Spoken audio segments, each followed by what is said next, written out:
Hello! Welcome to Saturday Afternoon Adventures, a name I can never quite remember. And also just isn't as catchy as Spooky Tuesday. That's true. But I'm Robot Spacer. And back here we have Stream Ghost Unsecret Crush, who may be drifting in and out to make cinnamon rolls. Hey, Celtic Delta. Hey, how you doing? Glad to see you. So, I think the camera might be a little bit laggy, actually. Is it? When I stick my hand in frame Mm-hmm. and wave it around, I have to wait for it. There it is.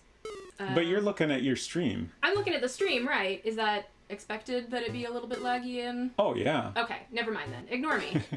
It's just my preview should be relatively lag-free on my computer.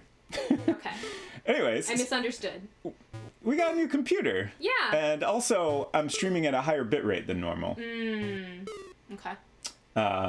When I set things up on the new computer, it was like, you got lots of speed. We should use all that speed and use a high bitrate. So I was like, oh, okay. I don't know why I would be getting a faster connection on this computer. It's actually 2 years older than the other computer. But better in other ways. I mean, the TLDR is, as is tradition, we have changed our setup yet again. Yeah. Do we do that every week or every other week? I mean, it varies. It is a Mac Mini 2018. Apple recently put up a fresh batch of refurbished Mac Minis, so I decided to go ahead and grab one because the days of Macs with Intel chips are running out, and it's kind of nice, especially for playing games, to have an Intel processor. It lets me, I can boot into Windows if I want to. I can install VMware and put Windows in that if I want to, which is nice for playing some old games and stuff. And I will come back to that in a bit. David Alexander, hello. Hope you're doing well today. And Valis too. Did we say hi to Valis? No, Val. Good to see you. I hope you are also doing well. I hope everyone is doing good.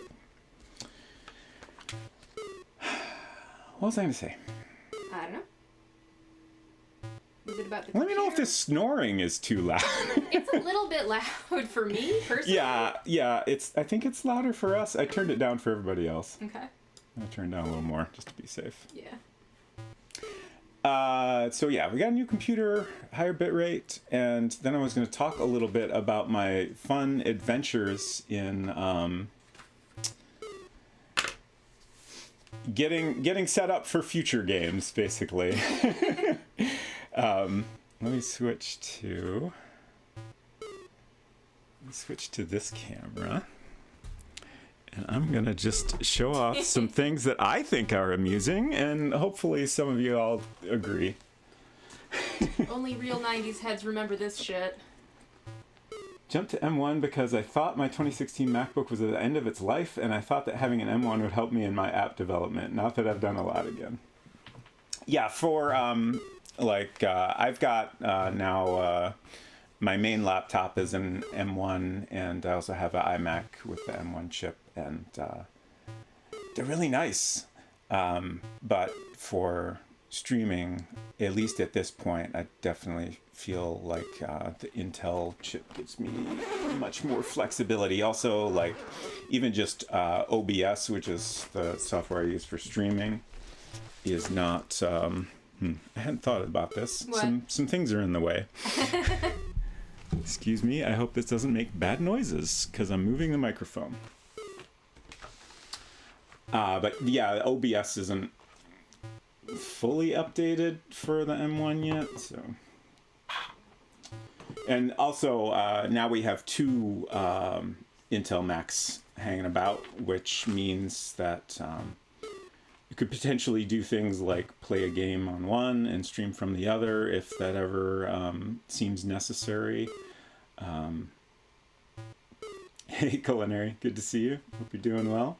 Look at those potatoes. Love that beautiful pixel potato. Oh, you're streaming from the M1? Yeah, I know, like, there are builds available, OBS builds for the M1, and it sounds like they are working fine at this point, but I'm reluctant to change my setup, and like I said, you know, like, I have some upcoming games that I already want to stream from Windows, and other stuff like that, so that's just one of many factors. So, speaking of those upcoming games, there's two that I will eventually get to. One is King's Quest Mask of Eternity. The other is Gabriel Knight 3, which I can never remember the proper title of. But both of those are 3D games, so they're not supported in ScumVM. I believe ScumVM does support some amount of 3D games, because I've noticed some settings related to 3D, but not very much. It's much more focused on 2D adventure games and stuff like that. So those games, I bought them from GOG. I also have copies of Mask of Eternity of my own, but I had to figure out how to run them. And recently, I spent some time on that, and I managed to get them running, but I didn't get them running great. So the other day, I suddenly remembered... Oh! What happened? What happened?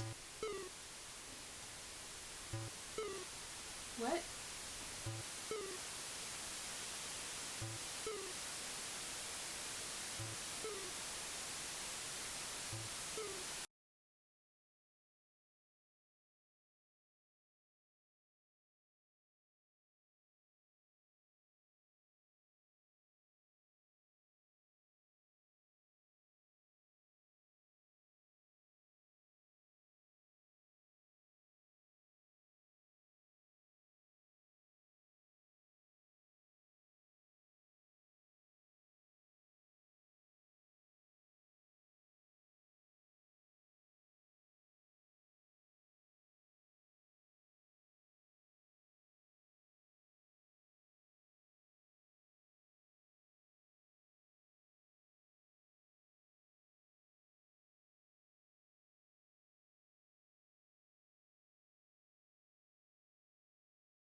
Okay, so that was exciting. Sorry about that. I used a software called Loopback to route audio. That lets me capture just the audio from the game to send that to the stream, so that, like, you know, if something else happens to make sound on my computer, it doesn't go out on the stream. And I forgot to enter the license key on the new computer, and when you do that, it starts playing static after a little while. Audio is playing twice? Oh, what? Excuse me while I...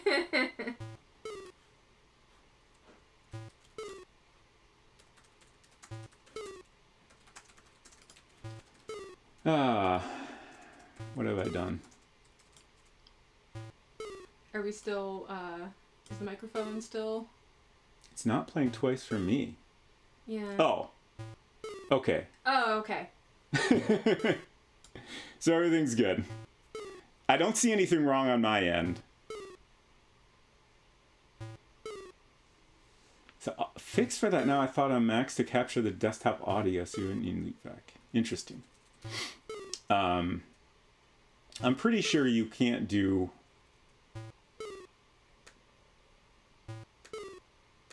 everything Loopback does. Anyways, if you have more info about that, feel free to share it. I mean, I'm overall pretty happy with the setup as long as I don't forget to license it on a new computer. When things work correctly because we have set them up correctly, it seems fine. I thought about that before the stream. Like, I made sure to enter the license key for my Camo app that I use for the overhead camera. And I was like, is there anything else? No, I think I'm good. I guess I should have thought more about it. Hey, Silver. Hey, Silver. Welcome to Chaos Time. Good to see you. We're doing great here. Everything's fine. There's no problems at all. Tech issues? I don't know what you're talking about. I'm just talking about my little adventures in setting up old software. So this binder, I've completely forgot about this for years. I honestly thought that this was full of Unsecret Crush's music CDs or something. And because she has a couple binders similar to this. I will point out that my binder's full of CDs. First of all, there's two of them. One is purple and the other is red. Yes. Like, I knew that, but I thought this was like another one you had. I completely forgot that I put a bunch of software in a binder like this. Also, mine's full of music CDs.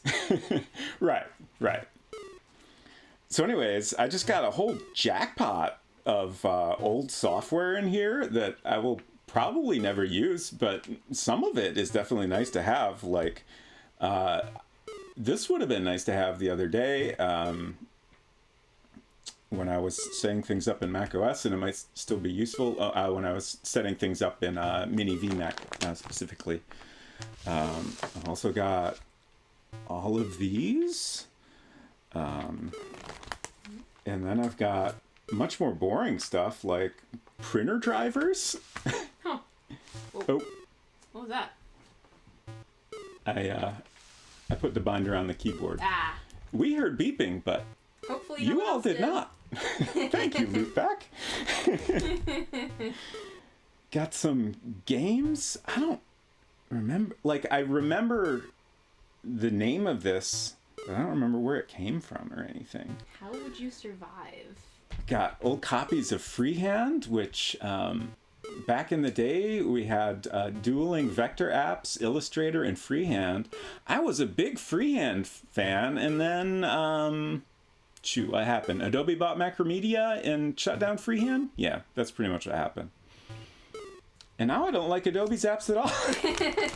Now Adobe sucks.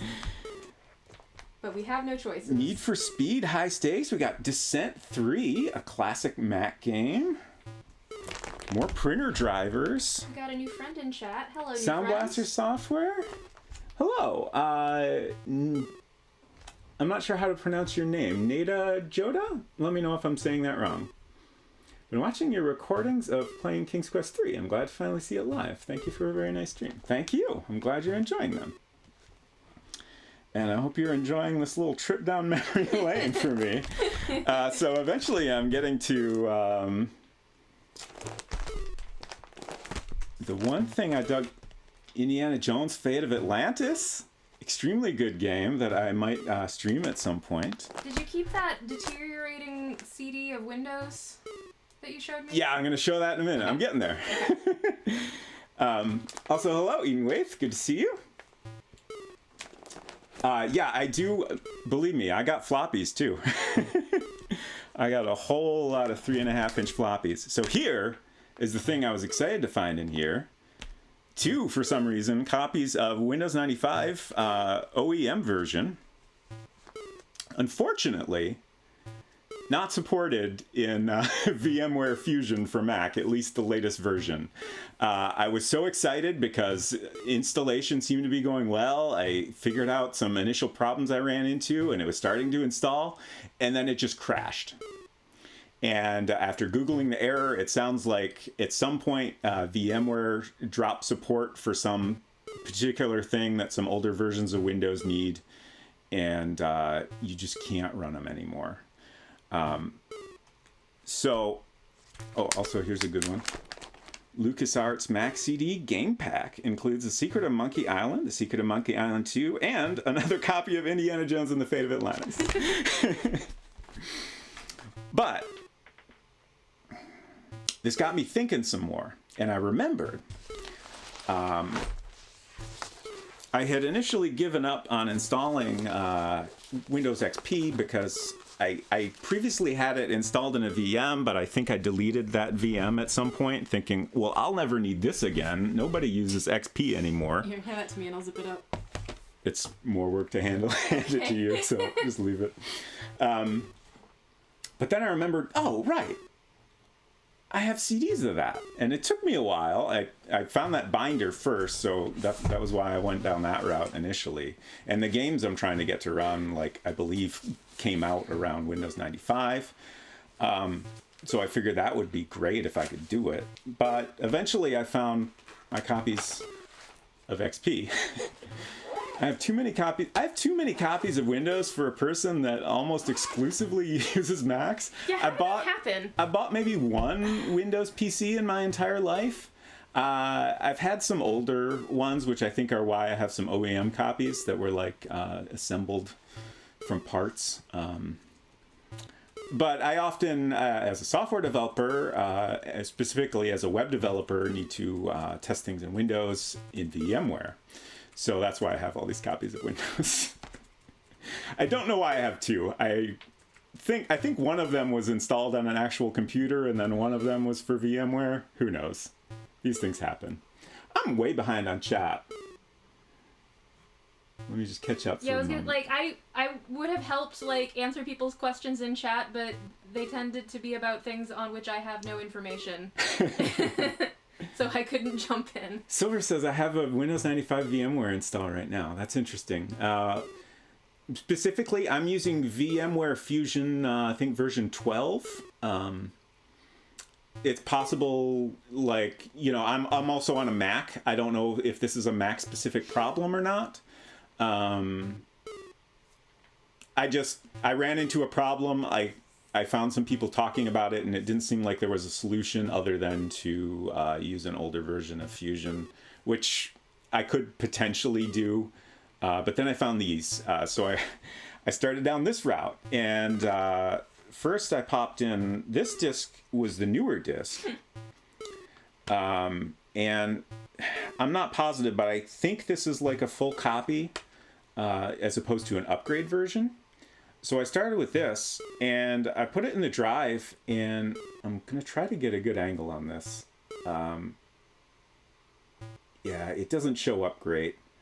Maybe the bottom is easier to see. The holographic printing looks pretty cool. Yeah. Yeah, so here you can see a little bit. Basically, it's separating a little bit. And this disc would not read at all. In fact, I had a little bit of difficulty ejecting it from the drive. Oh no. I had to do an old trick, which I have not had to do in a long time. If you ever have a disc stuck in an old Mac, hold down the left mouse button while you boot it up, and it will attempt to force eject the disc. Fascinating. Because a lot of Macs don't have a physical eject button. I say a lot because I can't remember for sure if some might have. I kind of feel like some might have had like a little paperclip emergency eject button. But the super drive I was using did not seem to have an eject button like that. So anyways, this disc did not get me anywhere. Can you say this disc? Can you say again quickly why is the reason that the cameras are different? Was it something to do with bitrate? Cameras are different? The camera. Silver noticed that the camera is frame Oh, you did notice a problem. frame rate. Is I noticed that in the preview, and I don't know what is going on there. I noticed it before I started the stream, and then I did some stuff, and it seemed like it was fine, so I didn't worry about it. And then I started the stream, and then I noticed it again. So unless it gets real bad, sorry about that. I'll see if I can make sense of it later. But yeah, I did increase the bitrate on OBS's suggestion, and you know, I'm on a different computer than I had before, so it could be a number of things. This computer is working pretty hard, I'm noticing. Anyways, so back to my story here. So this version it's a little messed up on the bottom. It's harder to see because it's not as obvious. But I was worried I was going to have problems with this one too. But it worked. Only problem is this is an upgrade copy, which is like, hey, I'm not seeing a version of Windows already installed, so you can't use this upgrade copy unless you can insert a disk for Windows 95 or Windows 98 or like NT or 2000. Like, it gave me a bunch of options. So I'm like, oh, I got 2 copies of Windows 95. So I put one of those in.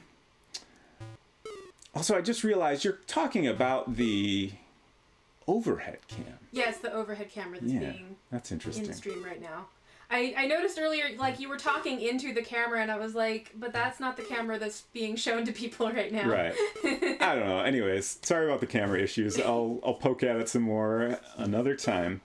So, for some reason, it wouldn't accept the Windows 95 discs I had. I don't know if it's because they're OEM or it just didn't happen to recognize it. I don't know. It was strange. I tried a bunch of times with both discs, and it didn't work. And I was just about ready to give up. But then I found this, which is a copy of Windows 98. And it didn't seem to accept it. So I was ready to give up again, but then I just kept poking at it some more, and eventually I got it to work. I honestly don't know what I did differently, but finally it recognized this copy of Windows 98. So I was finally able to get VMware set up with XP, and I can't get this disk back in here. Oh, it's on the other side of the cellophane. So I was finally able to get this all set up in VMware. And I now have, oh, wait, there's one more little fun bit to this story, which is that for some reason, I couldn't get Mask of Eternity, the GOG version, running smoothly in XP. I had it running pretty well in Windows 7 in VMware. There was just a little bit of clunkiness, especially when switching to like certain cutscenes that I wasn't quite happy with. So I couldn't get the GOG version working right, but then I was like, I got my original copy. And apparently the GOG version, they actually modified it a little to like skip the intro scene because it causes some problems on more recent versions of Windows.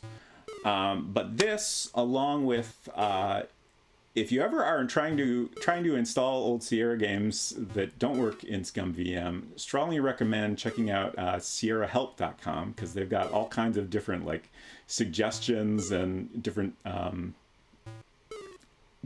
tips and things you can download and like modify the games and stuff like that. So this, along with some tricks from Sierra Help, finally got it working, and like even the cutscenes play perfectly and everything. So I was very happy with that. And then also Gabriel Knight 3 I had set up in Windows 10, actually with some of Eden Waith's suggestions helped with that.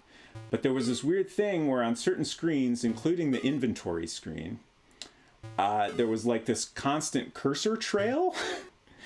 It was very strange. But now that I have it in XP, I was able to get that working perfectly, and it even runs like the frame rate is super smooth. There's like no glitching or anything, and I'm extremely happy with that and excited to eventually get to it.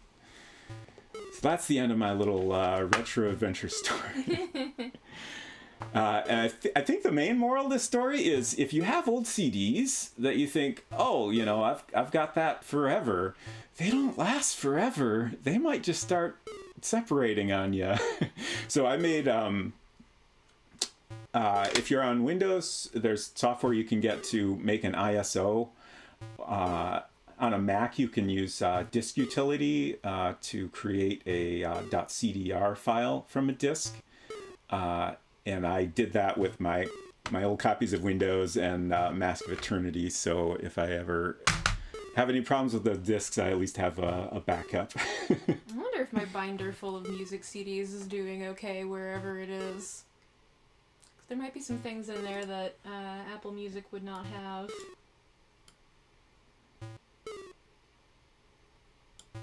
Oh well. Sorry, I'm just poking at my overhead camera settings real quick here to see if I can make sense of what the problem is. But I don't know. Should we play a game or something? Let me catch up on chat first. How you doing, Efton?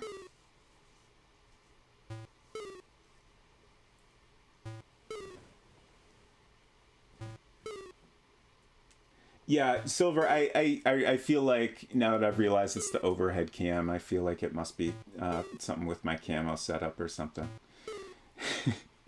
Anyways, good to see you, Efton. Hope you're doing well today. Played King's Quest 8 under Windows XP on the boot camp partition on my iMac. There are a number of lockups still. Interesting. Yeah, a couple of the things I got from Sierra help. Actually, the main one I went with, I think I actually found somewhere else, like on the GOG forums. Anyways, there's some hacks to deal with some amount of lockups, and I know Sierra Help also has like some save files you can download if you get stuck with any of those lockups, like at specific points. So we'll see how it goes when we get to that. Hopefully everything will run smooth enough to get us through the game. Okay. Zip disks. Yeah, at one point, my big concern with zip disks was like, since it was a proprietary format, you know, once they stopped becoming a common thing, I was like, well, eventually we're not going to have zip drives and they'll become harder to get. So when that happened, like I was at an age where I was like more conscious of like keeping current backups of stuff. So, you know, I made sure to take everything I had on zip disk and copy it onto a hard drive. And like that's been transferred over and over to my current computer. But stuff like CDs I never thought too much about, and I have a bunch of old floppies that never got backed up. I remember the 5 minutes of history where I thought zip disks were gonna be like the thing, and that my one zip disk that could contain all of the however many floppy disks I had of like school writing or my shitty fan fiction that I never published anywhere. Like this one zip disk would be all that I needed. Man, lol. Nice. LOL, actually. We also had briefly Jazz drives, which was another format from iOmega, the zip disk company. Not as convenient and not nearly as popular, but higher capacity. That lasted much more briefly from what I remember.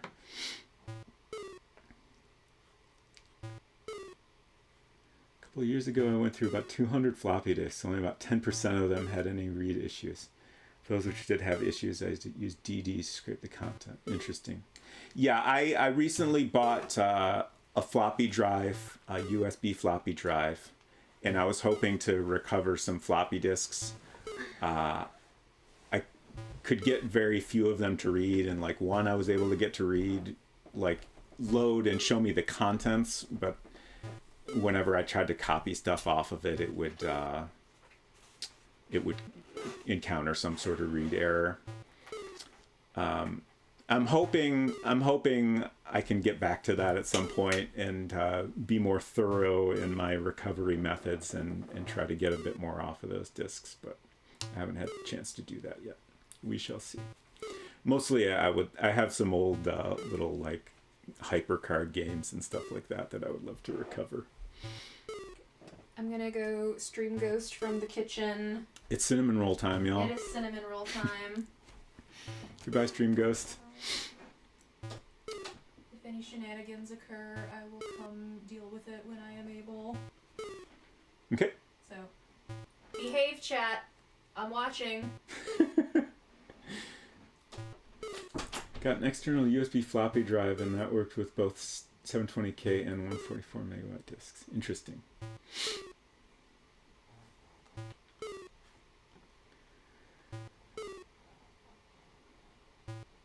Found new floppies corrupted like mad, but older floppies stayed good for ages. That's interesting. Like, I wonder if, like, they're just manufactured with cheaper methods, or maybe were the double-sided floppies more prone to failure or something like that. Biggest challenge was my old Mac formatted floppy disks. I have an old Mac SE that can read them, so I ended up getting some extra hardware called a floppy emu to connect to the Mac SE and be able to copy that data to an SD card. Interesting. Yeah, I definitely need to look into stuff like that.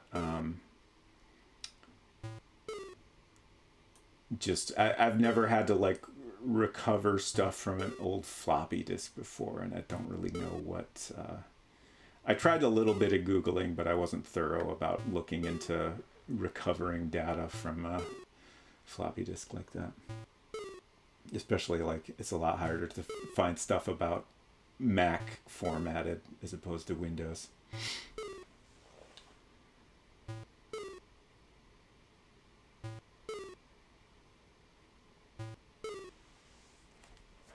Sounds good. I will let her know, Delta. I'm very curious what that's about. All right.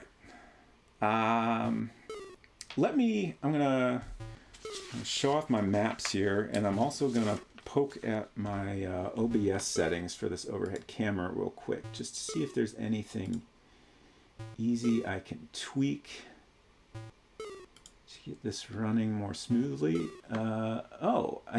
I'm busy right now. I don't want to rate camo at the moment. I might do that later. Sorry if I'm breaking the camera briefly. We're just gonna see. Yeah, I feel like that's still a low frame rate. Now, I'll have to poke at it later. I'm sure I can sort it out when I'm offline. Anyways, so here's all our maps so far. We are currently on the pirate ship, which I neglected to label. I think we're in this square I have not yet drawn, so let's go ahead and do that while I'm here.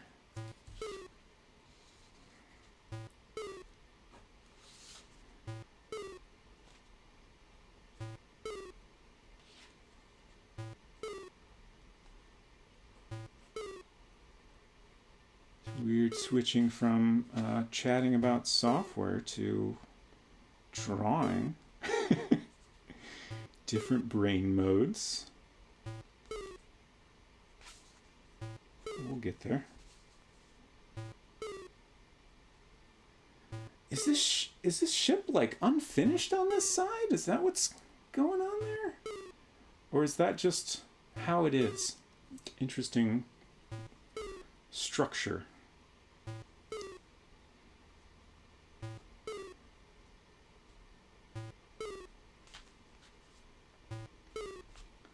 So in a minute here, once I'm done catching up on my drawings, we'll get back to actually playing this game. And where I'm at right now, I did the spell down in the hold that made everyone sleep, as you can see. But I'm not sure where to go from here. I know I need to go up in the crow's nest to see what's going on there. When everyone was awake, I tried to go up there and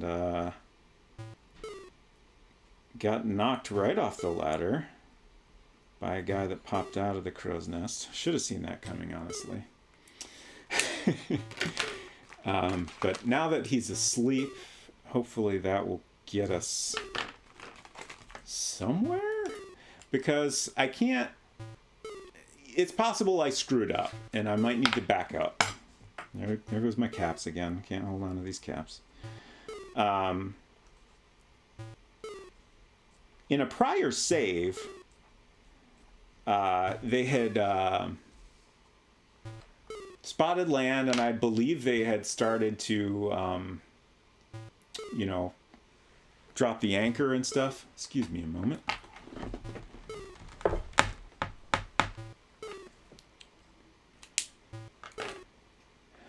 But I kind of think when I backed up, it was earlier in the sequence of events and they had not dropped the anchor yet, because it seems like we're still out at sea here. So that could be an issue. And I think if that's the case, there's probably no way to recover. I don't think I can use that spell again.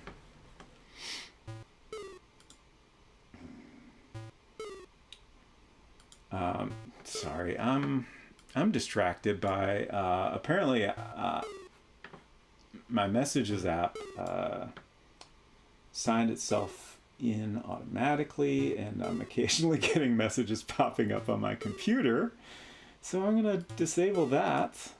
On one hand, maybe it was a bad idea to stream from the new computer right away. On the other hand, maybe it was just inevitable that whenever I streamed from this computer for the first time, there would be many things I forgot to deal with. Let's switch to game. And we'll poke around here, see if we can figure anything out.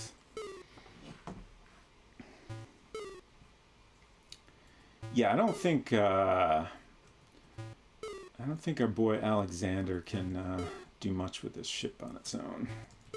Can't remember if I examined this pirate. Pirate is fast asleep. If people look more innocent when asleep, it certainly wasn't true with this one. Okay. Okay. Oh, that was close. I almost... I guess that's a thought. What? Is it possible I get off the ship by just jumping in the water? Or is that a quick way to die? Oh!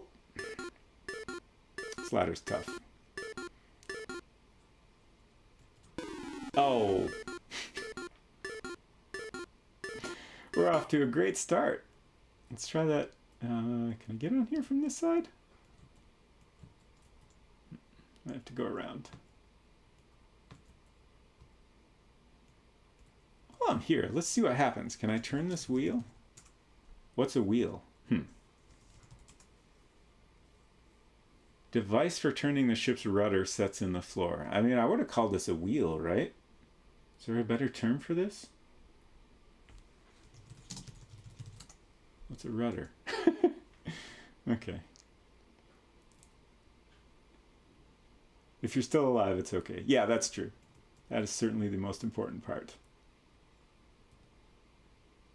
Imagine if in life falling caused that sound. That would be quite a thing, huh? Might be good in some cases, like if you need a hand after you've fallen down. Oh, this makes me so nervous. Oh! Whoops, you've unsuccessfully defied the law of gravity. I thought it was okay there. Am I dead? I think I've died. Oh no. Hey T-Pat, how you doing?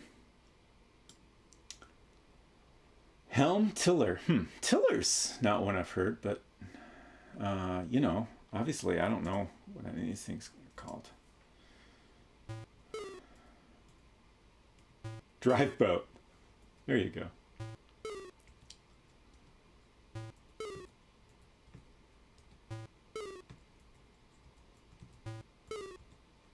While I'm here, let's jump in the ocean. Why not? Let's see what happens. Oh, okay. We've learned something. I wasn't done with the boat yet, so... Gosh, you barely made a mouthful for that hungry shark. Okay, we've learned how to get off the boat. Worth dying for, if you ask me. Okay, and now I know I don't need to back up to get off of here. I still feel like there's got to be something worth investigating in the crow's nest, right? Am I wrong? Don't tell me. I'm going to try. I'm going to save, but then I'm going to try again. Oh, it's so hard to just nudge over a tiny bit. I'm doing pretty good, T-Pat. I wish I could climb ladders better, but I'm doing pretty good.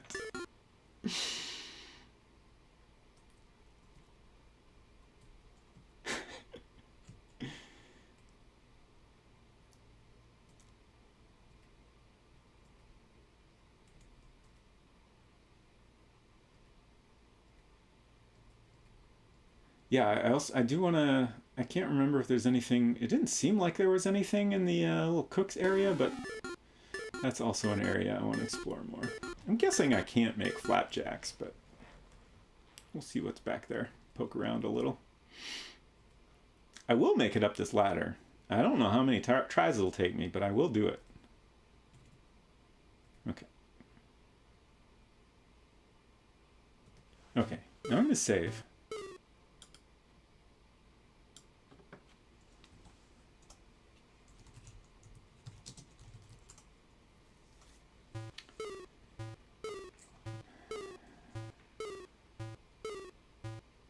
When I get to the top, I'll try looking in first. Look in crow's nest? You hear loud snoring coming from inside the crow's nest. The keen-eyed lookout has fallen asleep on the job. Let's see, can we climb in the crow's nest? How can you do that? I mean, like with my hands and stuff, right?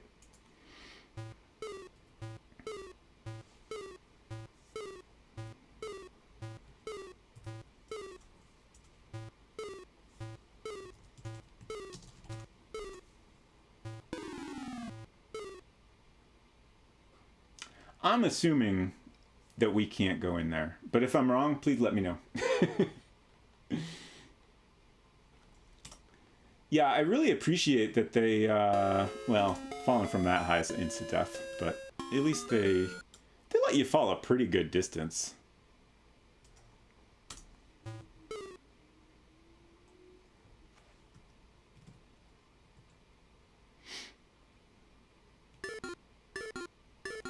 Quidian should drill a hole in the hull and cause the ship to sink. Don't think we have a drill though, right? Let's take a look here. Alright, I need to draw this one too.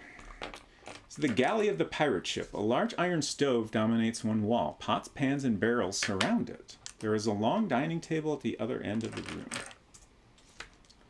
So, what is this? Look at... Is this a pile of potatoes? What's a potatoes? Look at bags? Are they like...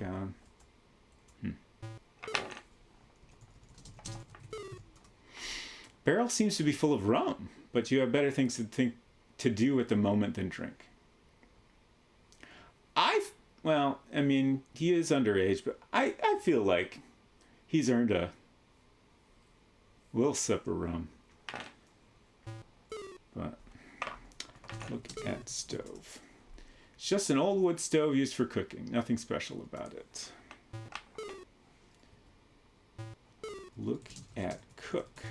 You see nothing special. Search cook. Is it lost?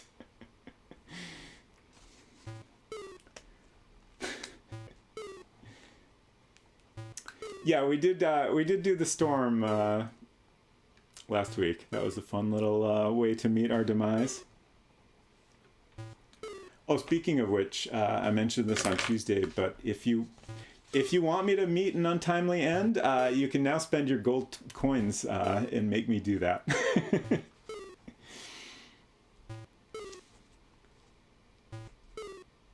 Gold coins being channel points around here, of course.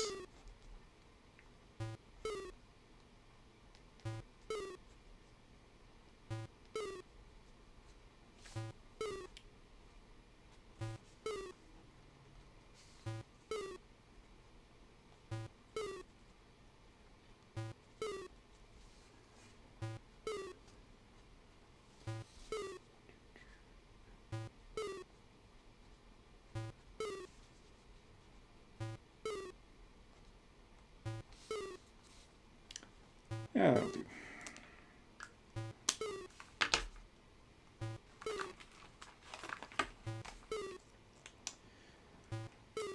Space Quest 3 had the best types of deaths, IMO. Yeah, I feel like that one had a real good variety.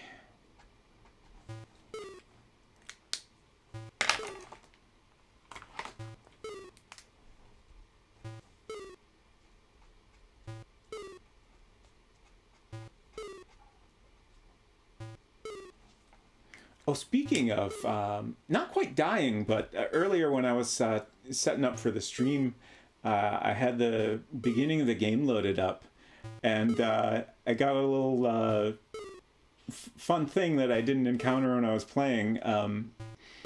Apparently, one of the things that can happen if you don't do chores for Mananan is he might turn you into a snail, and you can actually continue playing the game. You can move around very slowly as a snail. And I didn't wait long enough, but presumably you will eventually turn back into a human. I thought that was very funny.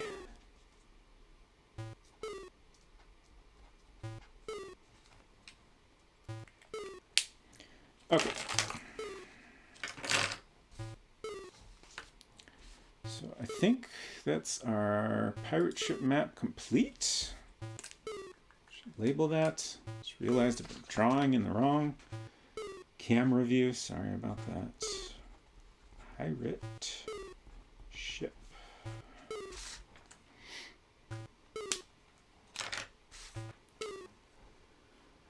You do turn back. I think if you are quick in snail terms, you can make it into another room, but can't do too much. Yeah, I figured. Weird that you can continue as a snail, but not a cat. That is, well, when you turn into a snail, that's Mananan punishing you. So, I assume, you know, it's meant as a temporary punishment. Whereas if you turn into a cat, you're eating the cat cookie. And I'm not sure that spell is reversible.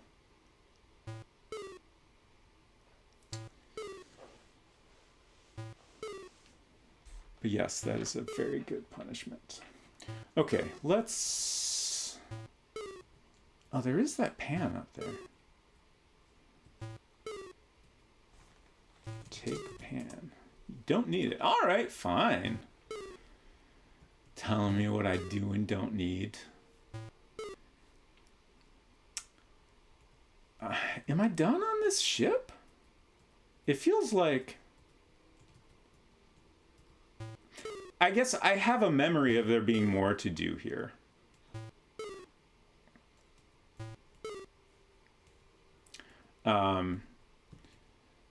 Pretty much all we did... Let's check our inventory. We pretty much just waited for them to make the voyage over to this, wherever we are. And we used a spell to put everybody to sleep. And that's kind of all we did, I think. I don't know that we even obtained any items here.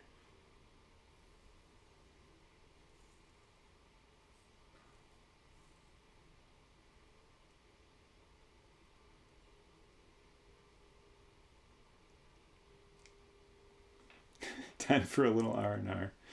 Yeah, he deserves it. Can I... There we go. I love how he just walks normally, but straight downward and in a slightly faster fashion to climb a ladder. All right, I'm gonna do another quick save before I get off this ship, and then we're gonna get out of here. And then we're gonna hurry. Oh boy! Oh, that was close. And I think we need a new sheet of paper to continue this map. I assume this is as far left as we're going to go. Let's take a quick look around. You're on a small beach to the south of a looming mountain range. Interesting. As I've mentioned before, this is my first King's Quest game. There's a fair bit that I remembered about it, but I have just very little memory of the part that happens at this point in the game. After you get off the ship, just don't remember any of it. Like, I know I've finished the game, but I really can't recall what happens here. I know our sister is in trouble, and I think she's been kidnapped by a three-headed dragon? I think the Oracle told us that. So I assume we're gonna have to deal with that dragon somehow.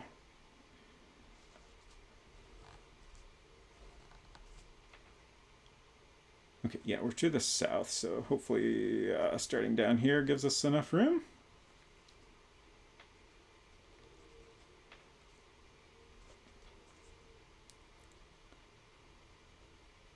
Nice little look at the full pirate ship here.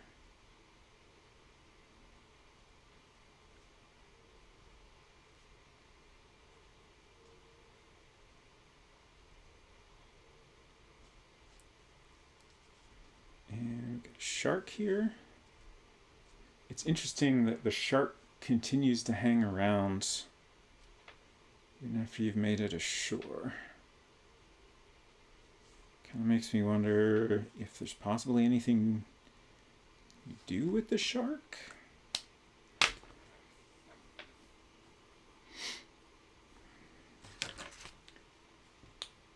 I replayed Escape from Monkey Island last year, and while I remembered quite a bit from the first act or two, there were other acts I barely remembered anything for some reason. I feel like in this game, like, I assume the reason I remember the first part of the game so much is, like, you know, I had neither memories nor hint books back then to get through the games, so I probably just spent a huge amount of time, you know, in that area and learning what I needed to do and everything. Whereas I assume I made it through this part of the game a little bit faster.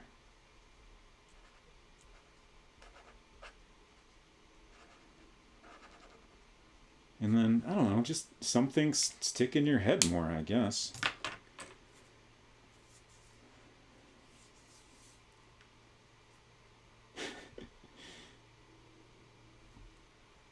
Yeah, like, I'm sure Rosella could work it out. Just sharking around. Right, like if she dies, that ruins the continuity. Although I guess if we die and don't finish this game, that also ruins the continuity. Look at shark. A prowling shark waits offshore. Talk to shark. He doesn't understand you. Wait a sec. Listen to shark? How can you do that? With the dough in our ears, right? Does our spell not work on sharks? I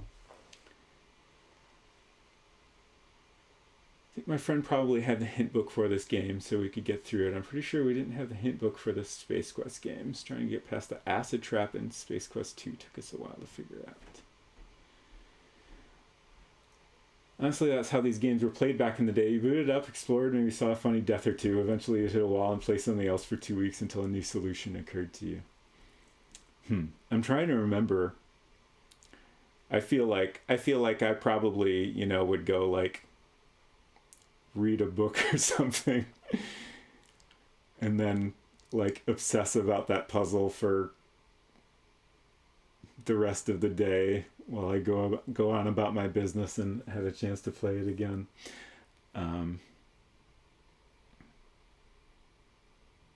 Yeah, I wish I could remember more details about exactly how I approached stuff like that. I do know some games like Zork, the original Zork was one of the first games I ever played on our Mac, and that one we spent a lot of time trying to figure out that one, but there were puzzles in that I never figured out until like 20 years later. But with the Sierra games, I definitely definitely stuck with those until I made it through. Magic doe and ears can understand birds and lizards as well. Yes, noticed that last week when we were walking around coloring the map. Got to overhear some fun little conversations from the birds and the lizards throughout Ludor.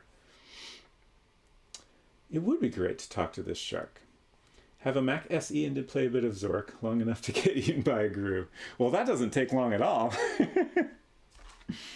At least not in my experience. All right, let's explore. Let's explore this place we have found ourselves. Oh boy.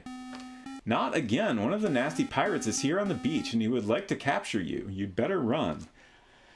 I guess he got off the ship before we put everyone to sleep. The good news is, this gives us a chance to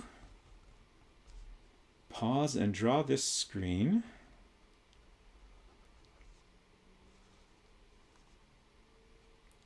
I see our shark buddy is over here as well. I guess they really didn't want us getting in the water and swimming anywhere else at this point.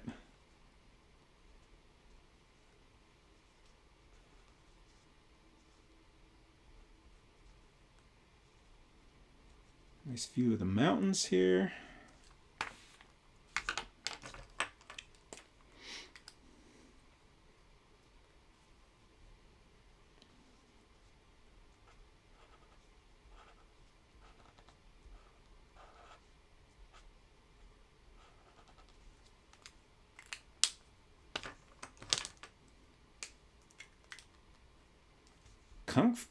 Oh no, did I miss the part where we need to take Kung Fu lessons? I didn't do that.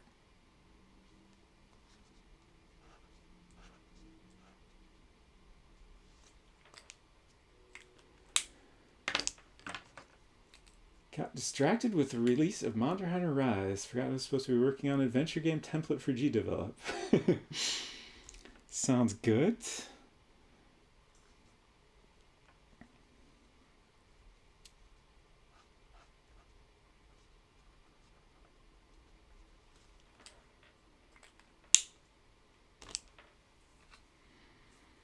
Okay. Oh, F-Town, you got some issue that is preventing you from playing Monster Hunter Rise? I have never played a Monster Hunter myself. Well, I think I played a demo at one point. What game was that? It might have been on 3DS. Here's a question. I've always been kind of curious about Monster Hunter Rise. I'm pretty sure the 3DS one is the one I tried, and like I couldn't get into it. If I were to try a Monster Hunter game, what do y'all think is a good starting point? Something for either like PlayStation 4 or 5 or Switch would be my preference. Not that I don't have far too many games to play already, but like every time there's a Monster Hunter and everybody's getting excited about it, like it seems like a game I would enjoy. And I can't really remember why I didn't enjoy that one I tried a demo for, but I feel like it's a series I should give another shot. Alpha Beta tested Monster Hunter 1 and 2 for Capcom back on the PS2, then fell off hard until Monster Hunter World. Interesting. F-Town can't get on the main menu.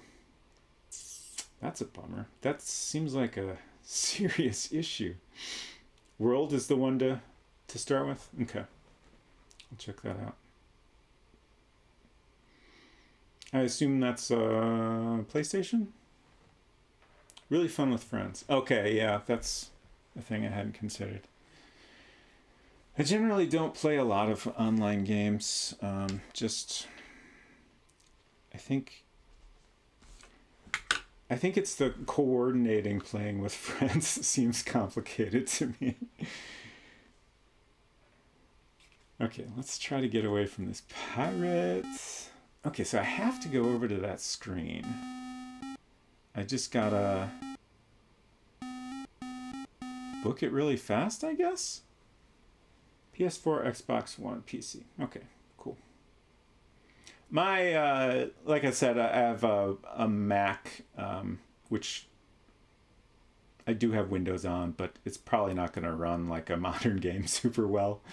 We did play some, Unsecret Crush has been playing Inscription, and that ran decent. But a little choppy, and like I feel like it wouldn't do well with Monster Hunter.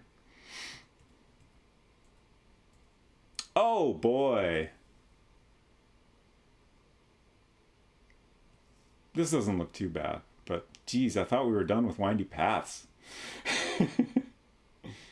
Quicker load times. We do have a PS5 with an SSD, so like that should be pretty quick load times, I would think. Even PS4 games tend to load quite a bit faster on there. Oh, okay, so, Oh, and the pirate's gone now. That's interesting.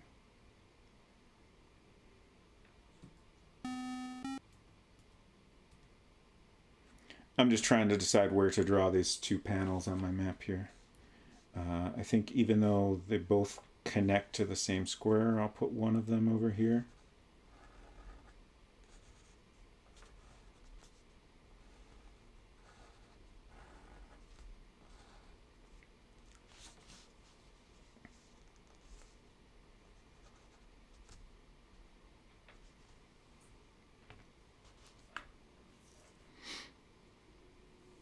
Haven't seen the pirate disappear before. Interesting.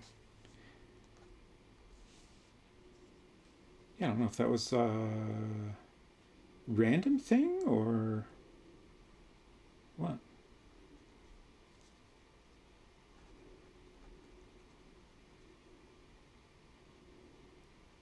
So it's a pretty windy path, but it looks like there's really only one destination, unless there's something to do over here.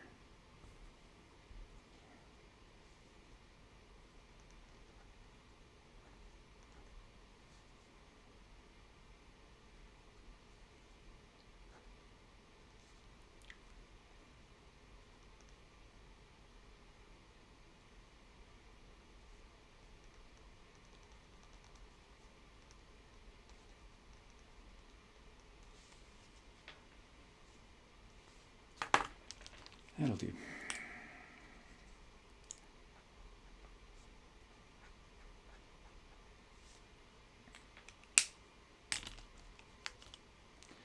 Maybe the pirate tried to swim to the boat and got sharked. Could be.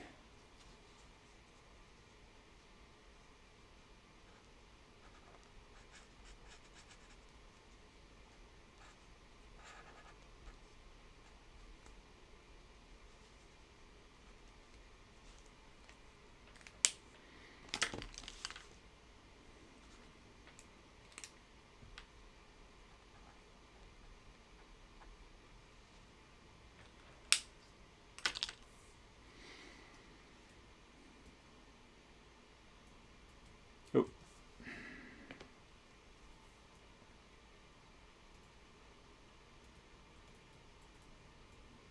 I should save. This doesn't look too dangerous, but I should save.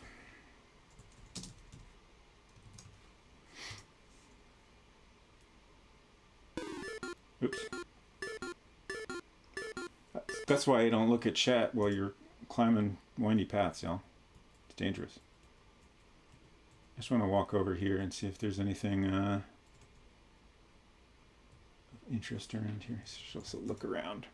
You're at the foot of a high, snowy mountain range. A cliff looms before you with a tricky path winding its way up the steep face.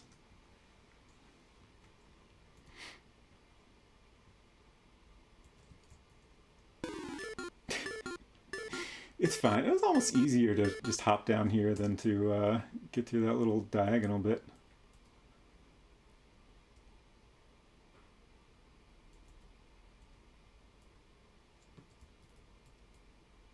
Oh, this is interesting. Do I have to climb across this rock? I'm also occasionally wondering about all the spells I've gotten that I haven't found a use for. I should draw this real quick.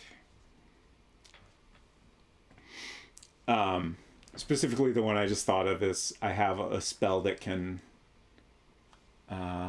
teleport me. Like, I kind of, like, it doesn't seem like a very useful spell. I think it just teleports me to some random location. Teleporting at random.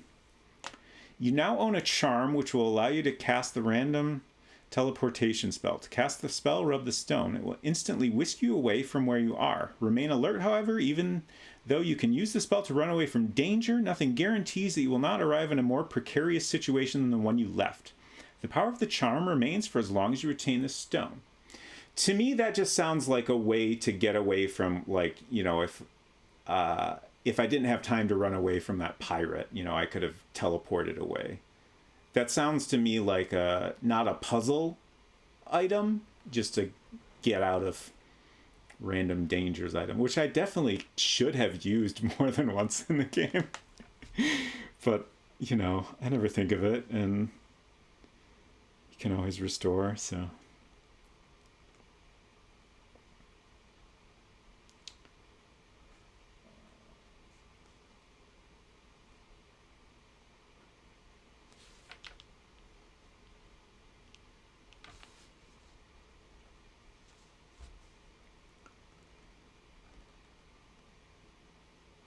Like, this looks like something he could surely climb on. It's just...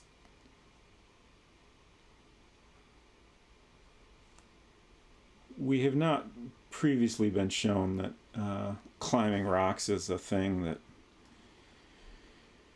that he is particularly good at, so who knows? That'll do.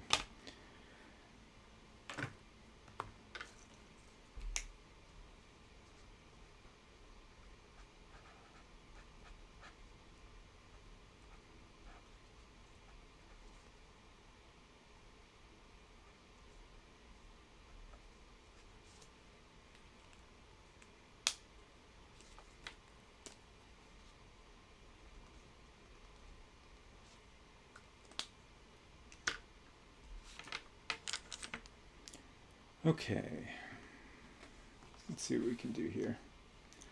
Hope Gwydion brought his climbing shoes. Okay, I'm just gonna write over that last save before I attempt this climb on rock. How can you do that? Look at rock. If you've seen one rock, you've seen them all. We can't go behind it. It didn't look like that was likely. Oh, maybe I need to climb it from down below? Ouch. Ah, there we go. Beautiful. Good job, Gwydion. Or Alexander. We know his name's Alexander now. The birds told us his name's Alexander.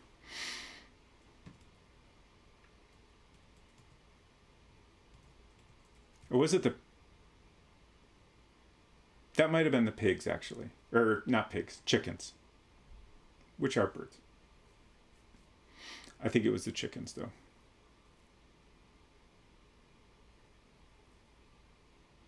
This is a fun little scene. And also a much scarier path.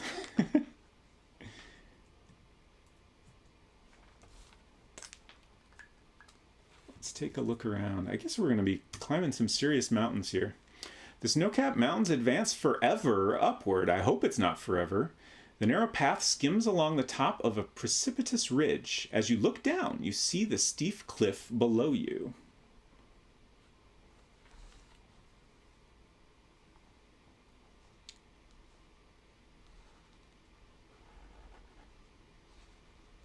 Yeah, you'd think if he could climb that rock, he could, like, get around a cat on the stairs without dying, but I guess I've never had a cat, so... I've never had a cat that hates me either. So who knows? Maybe I'm just underestimating cats.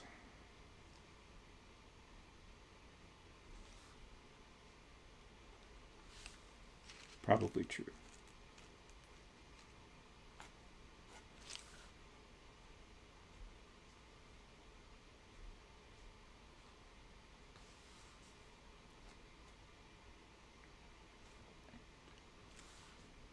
Okay.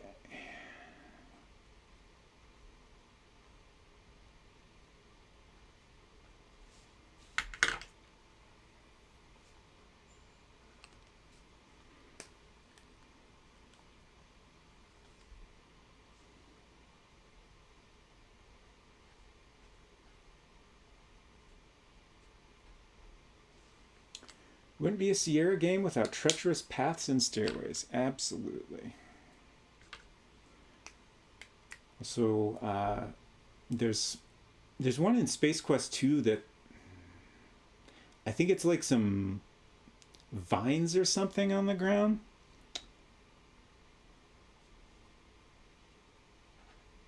Oh, that one I had a real hard time with. That Space Quest 2 was my first Space Quest game.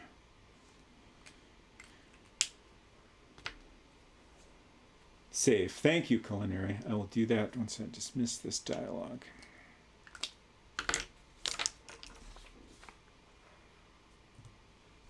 Yeah, that Pleasantly Twisted emote is a very good one. Also, very good streamer. Save. Yeah, let's overwrite that again. I have a little floppy disk I made for my channel rewards icons. But unfortunately, I'm currently out of emote slots. Well, I have some higher tier emote slots, but...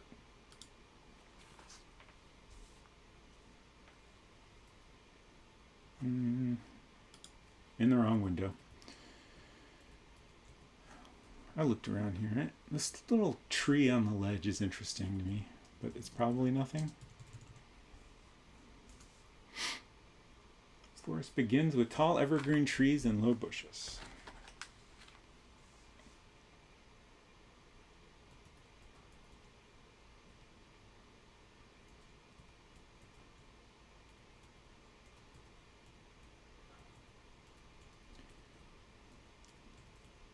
Ooh, it's making me nervous because I keep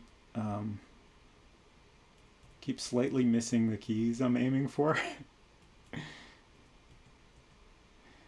Efton, I don't think that counts as a brag. Like I've never had a cat because I'm allergic to them. I'm sure if I did have cats, I would have eventually encountered one that hated me.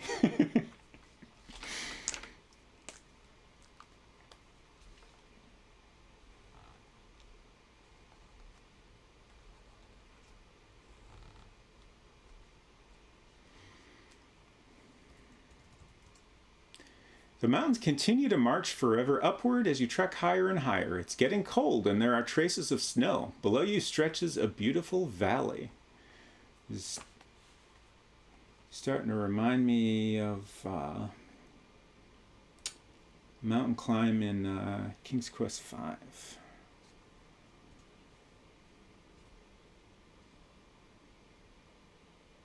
No spoilers though.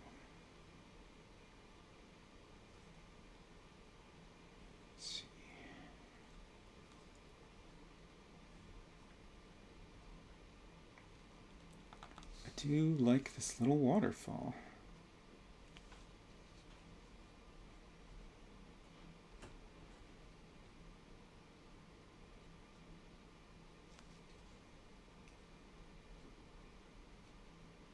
I am a little nervous about this cute little waterfall. Is this gonna murder me?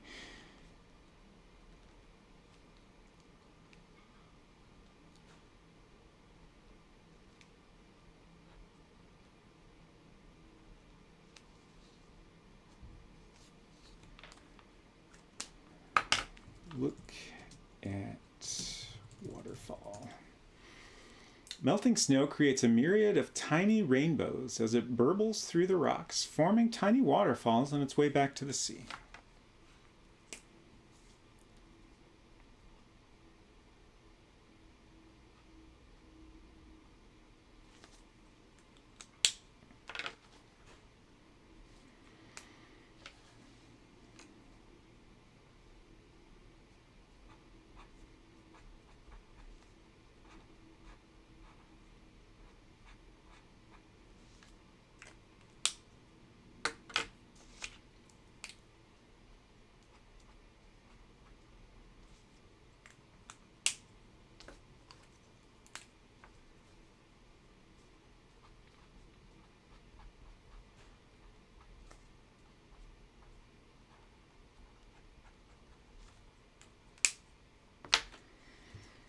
Okay.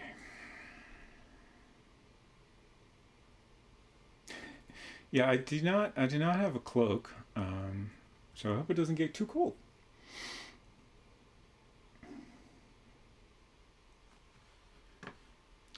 I'm definitely going to save before I try to cross this stream.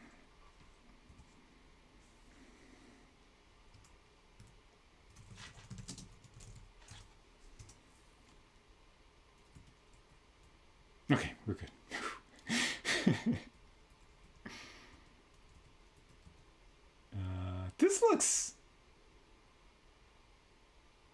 This looks like I'm walking to my death, doesn't it? I don't know where else I would be expected to go, though, so I'm just gonna hope this takes me somewhere. Okay. Good thing I saved.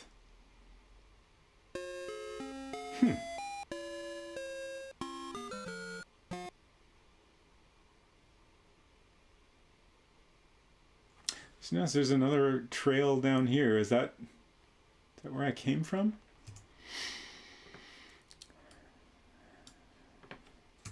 Okay, so it wasn't even the stream that got me. It was, well, me. Can I? Oh, okay. I didn't expect that. Neat.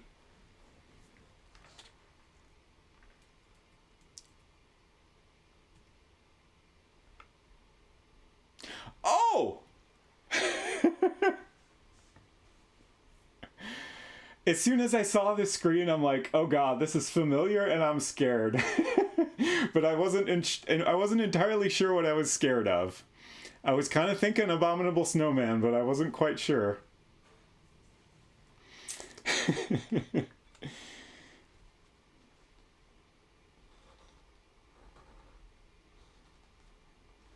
So, what am I going to do about that? I could teleport. I don't know if turning into some flying creature would be useful.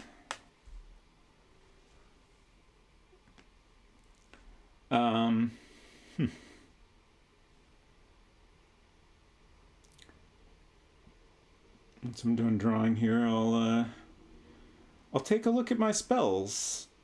I mean, this is a pretty narrow path, so, like, I assume I need to use a spell. Like, it seems unlikely I could just dodge it.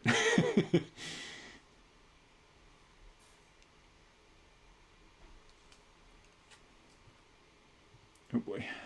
Okay. I did not know that opening the menu would pause, but now I do, and that is very helpful for drawing maps.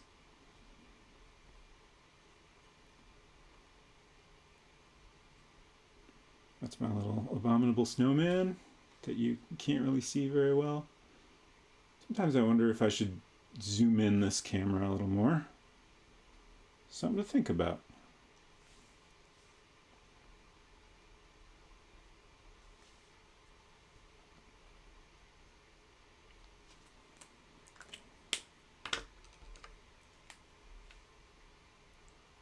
Surprised how much green is peeking out under this snow.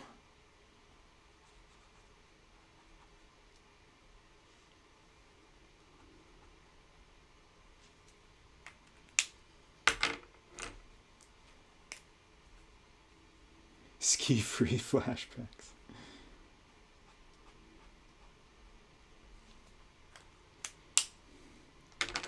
Can you go left, maybe? Yeah, I mean, he's kind of coming from the back. Like...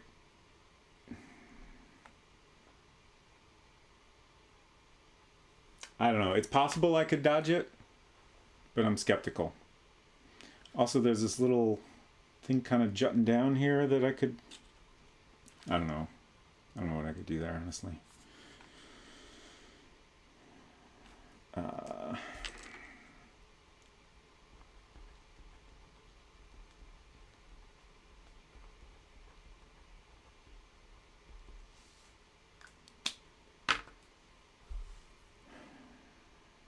I have a save from below, so I won't worry about saving. Let's look at spells. Here's my PDF of the manual from GOG. So we got Understanding the Language of Creatures, always active. Flying like an eagle or fly is something we've done before, but can reuse an unknown number of times. Teleportation at random, another possible solution here.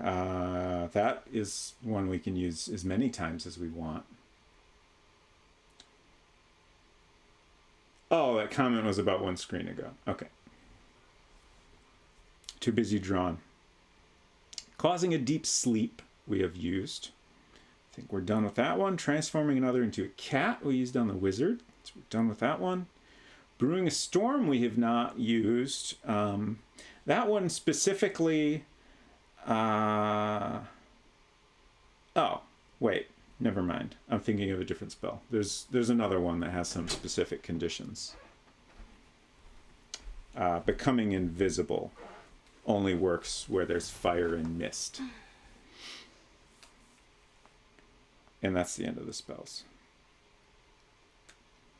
But I can't imagine brewing a storm would be very useful here. So either we run past him, we teleport, or we turn into an eagle or fly, which, you know, could, I assume, let us fly past him safely. Who knows? I kind of want to experiment a little, to be honest. Let's experiment first with... I'm gonna go down and come back, and then I'm gonna try to run past him just for fun. Oh, he's very fast. Okay, oh, wow. Never mind. Also, I forgot to switch. Sorry about that. The terrible hairy creature grabs you with bone-crushing force. You resist, but it is no use. Okay, so there's absolutely no way we are running past this guy. Impossible. Tickle Yeti with feather. Do we have a feather? Yeah, we do have the eagle feather, I think, still. He carries you away to his cave, where you... I was optimistic for a moment, where you meet an early and unspeakable demise. So that's not good. All hints are fake. Sure. Oh, oops, I'm leaning into frame. I will always consider carefully the fake hints, even if they are obviously fake. For some reason, I frequently find it easier to just goblin lean forward towards my computer instead of picking it up and putting it in my lap. Sure. Okay, back to our friend, Bubbling Stream. So, what should I try? Can you do a poll? How quickly can you do a poll on Secret Crush? Slash poll. Teleport or fly? How? Why? Okay. Make yourself bigger and make loud noises. What is the question for the poll? Teleport or fly? Are you wanting a poll or are you wanting a prediction? Oh, a poll. Okay. He's not here. You want the options to be teleport or fly? Yeah. Okay. I don't know if I need it anymore, but do it anyways, just for fun. If I encounter the abominable snowman again, should I teleport or fly away? What do you want to be the duration? Like short, a minute. Like a minute? Okay. Yeah. Because I assume, you know, maybe there'll be another screen where he comes up. But I assume this is a pretty small area.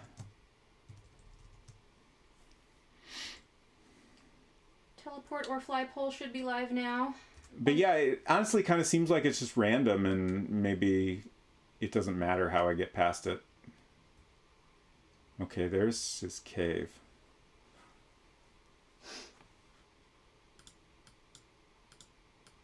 How did I... Huh. Okay. If I hit escape, the menu stays open. That's the secret. That's the map drawing secret of King's Quest 3. I want to say hurry up and get your votes in for the poll, but I don't know how long the delay is. It might already be... By the time you hear me say this, it may be too late. Oh, yeah. Oh. You got a few more seconds, and it's gone. Probably when you heard me say a few more seconds, it was already too late. Okay, some more votes are coming in down to the wire, so... Good. It won't just be me having chosen for you. Don't see a poll. What? Wow. Oh, no. Well, I'm sorry if you all missed it. It looks like we got three votes for fly and 1 vote for teleport. Okay. That's interesting. I was leaning towards teleport myself, mostly because we haven't used that one yet.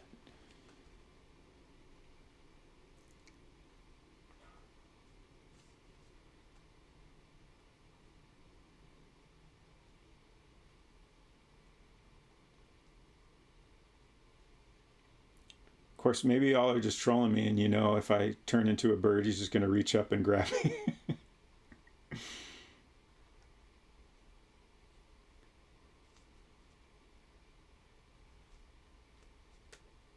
I didn't get this quite accurate, but that's good enough.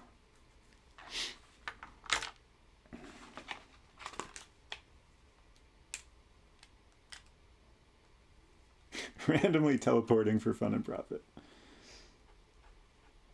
How to succeed at teleporting without really trying. I do feel like maybe next time doing it again. Next time I encounter an enemy like this, I'll try to remember to teleport just for kicks. I don't actually know what else to color in this one.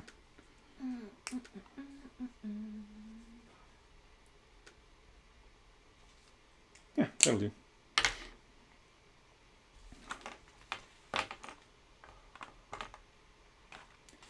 Will the Yeti confirm if eagle tastes like chicken? So many markers. Depends on if the Yeti has ever eaten a chicken, I think. Like, if the Yeti has only ever eaten an eagle and has never eaten a chicken, because, chickens don't live in the mountains. Sure. It's a good question. I was going to say, surely he's eaten a chicken at some point, right? But I don't know, maybe not. I'm nervous about this screen. But fly was the winner, right? Yes. I already closed the poll, but I think that was correct.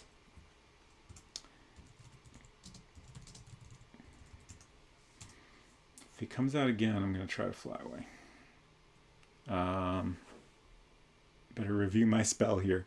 Dip the eagle feather in the essence. Oh, I might not be able to do this in time. Yeah, I was going to say, prepare. Because I have to recite a spell, so that means I have to dip the eagle feather in the essence. I have to type that, and then I have to type the spell.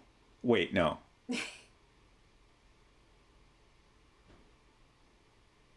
Okay, I just have to dip the feather in the essence to become the eagle or the fly. The incantation is just if I want to end it before it wears off on its own.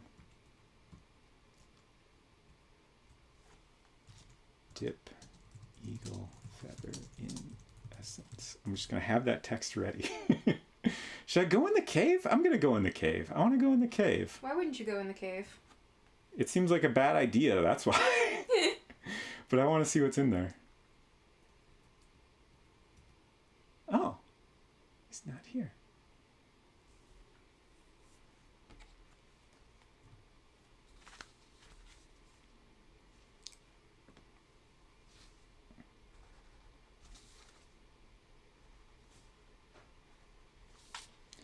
Bit of a gruesome scene here, though, huh? Lots of skeletons and definitely some blood.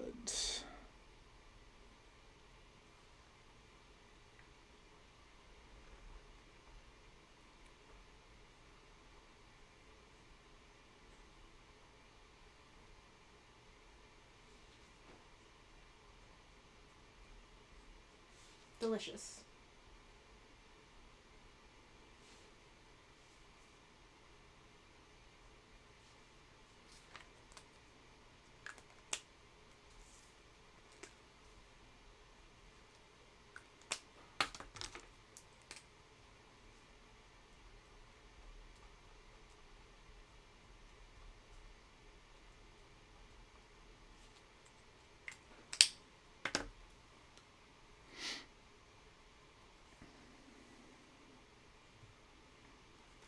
Look. Oh. Whoops. Accidentally added that to the end of dip feather in essence. This cave is disgusting. It reeks of rotting flesh. Half-chewed bones of numerous creatures are scattered everywhere. Your skin creeps as you look at the sight before you. This is definitely not a good place to be. And yet here we are. We're going to just keep going in. Look at bones. You have absolutely no interest in these horrible bones. Your only interest is in getting out of there. I gotta disagree. Oh, come on. Okay. I'm trying to think of any other commands I could do while I'm here, but I got nothing.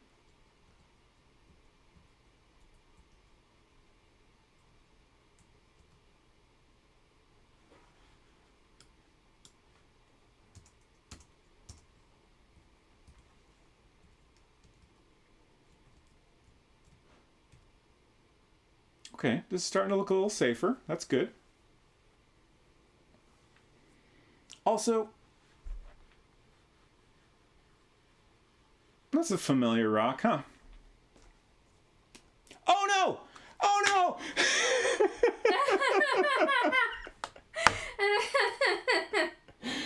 no! Safer, maybe, but definitely not safe, huh? Oh, yeah, there's no way I can type or do anything.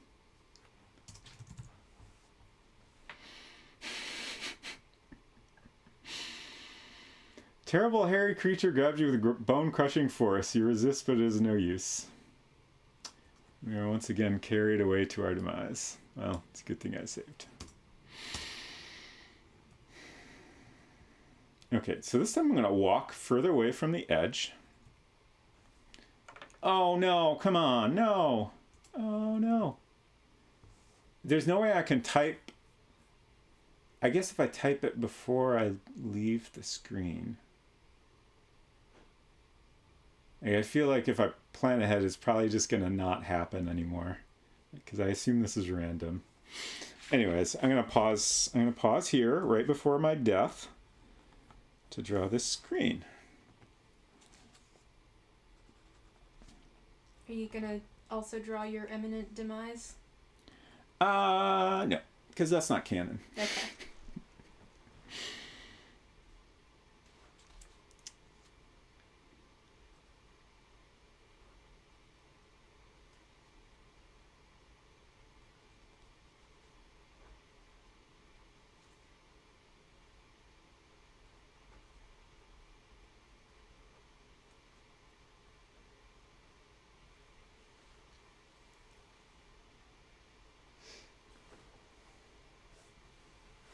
I forgot to put my headphones back in so I can hear what it sounds like when a Yeti kills you. What does that sound like? I already forgot.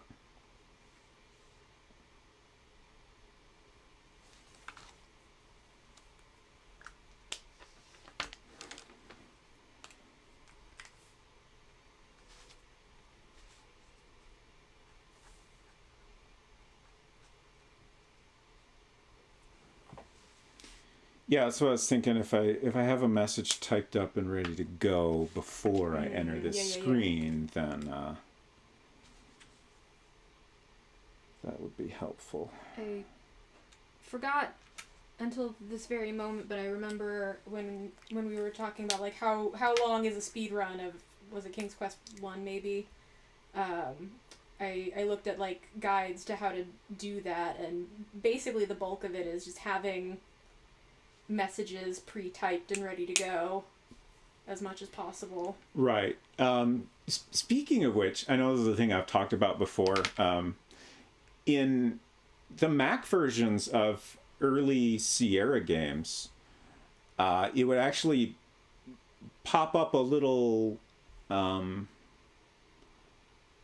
like narrow window, like this area where you type in was not always present. When you started typing, it would pop up a little window and actually pause the game, so you could type out everything you needed to without having to worry about like dying while you're typing. As long as you started typing before you died, you'd be good. So it's definitely added a new challenge. And then the interesting thing I noticed recently is I believe King's Quest IV, which I've never played, works that same way.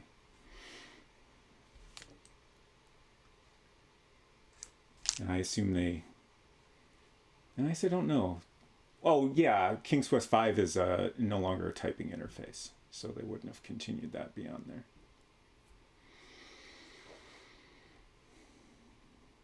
There was the case on PCs with a Hercules-based display as well. That's fascinating. I think there were some other platforms where the game would pause when typing in AGI games. Apple IIgs, maybe? That's interesting. I'm curious what the... like if there was any reason for that? Or what? With the Mac versions, like there's a lot of pretty notable UI differences where it seems like they just wanted to make the game feel more Mac-like, and I don't know that the typing UI difference was necessarily part of that, but SCI-based games paused when typing. Okay. But the AGI version of King's Quest IV still had the parser at the bottom of the screen, but the more common SCI version would pause. Okay. Yeah, I kind of forgot that there were AGI versions of that. That's interesting.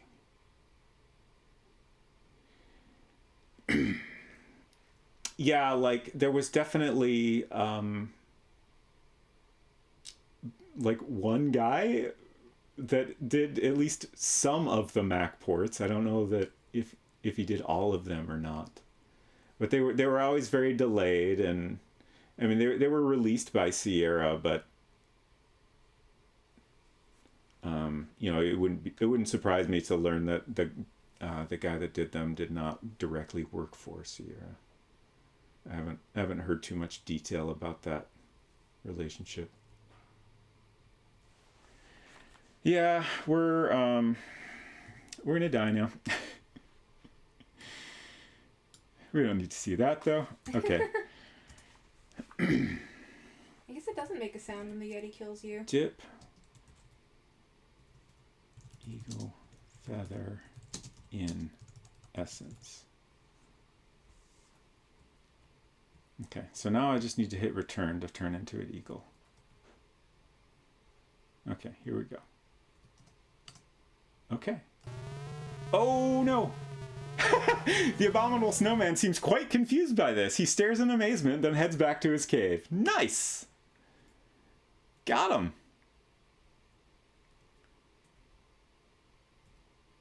Oh, what's going on? Oh, okay. I am in control, but just, like, it makes sense, but I can't stop.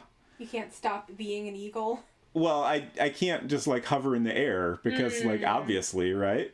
Oh, and I can't go to the other screen. Eagle, be gone. Oh, I don't want to go. Shoot. Oh, shoot. Oh, shoot. Huh. Came back. So he must always appear on this screen. His pathing is interesting. Yeah. Is he confused because there's no human to grab? I guess... Yeah, I assume so.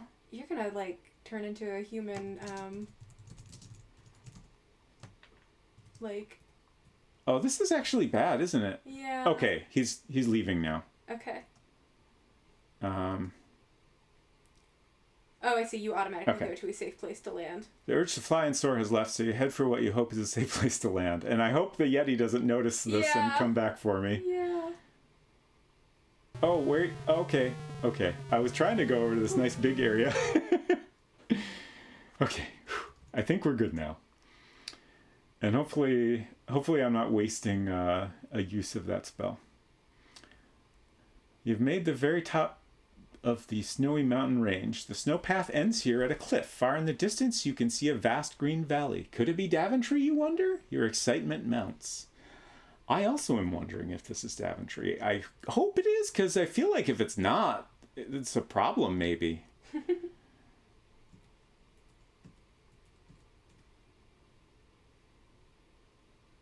Oh, no. What's wrong?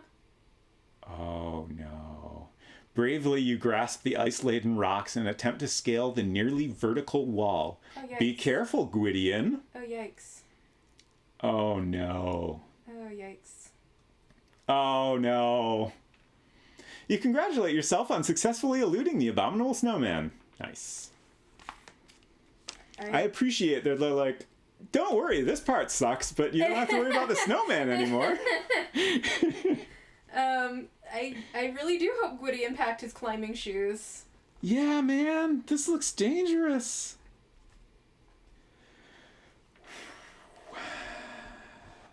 We're just gonna... It's very nicely drawn. We're just gonna appreciate that for a little bit.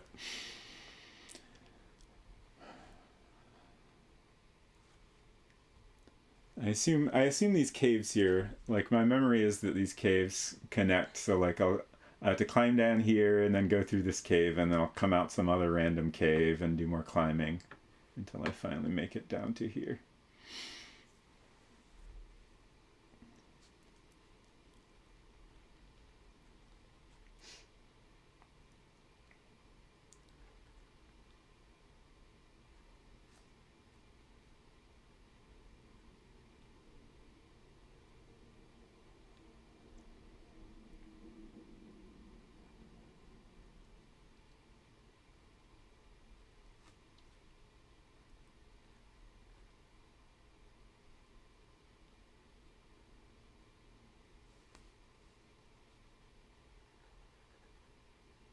It's a tricky one to draw.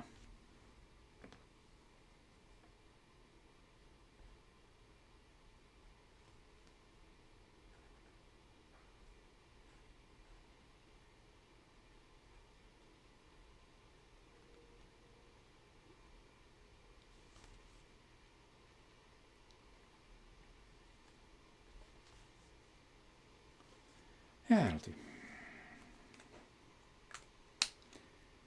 Dangerous. Why? Are there stairs?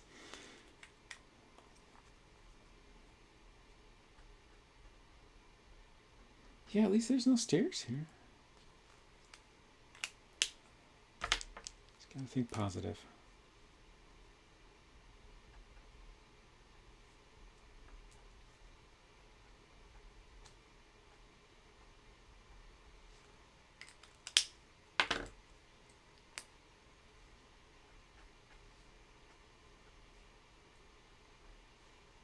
What are the odds I leave the screen and there's like immediately a stairway?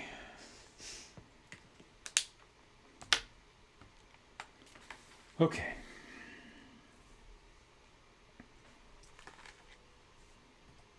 Okay. Save.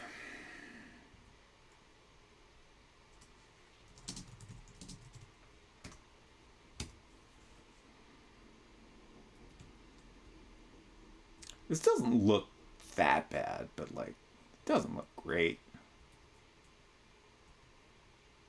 Boy, are these caves dark.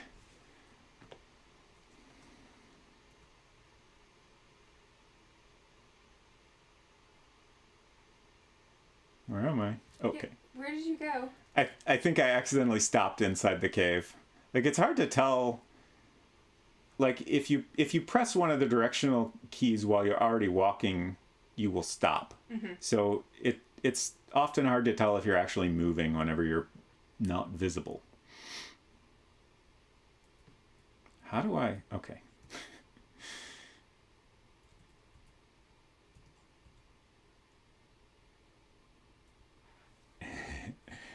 This part, I remember this part. It's all coming back now. Yeah, that's fine. It's right over that. But yeah, this part. I'm glad I have my extended keyboard so I can move diagonally. Because, like, it's real hard to stay in a spot where both your hands and feet are on the rock. And I know in the first King's Quest game we determined climbing up the beanstalk that it was really only your feet that mattered, but I don't know if that's still the case in this game. Ooh, that was close.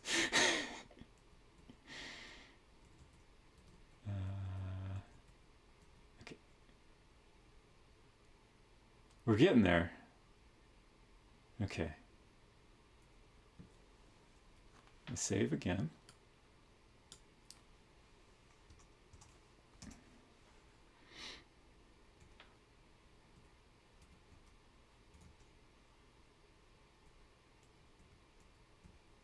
All right.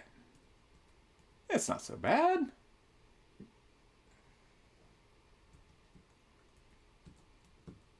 I was about to say I did it, but then I was like, no, I'll wait.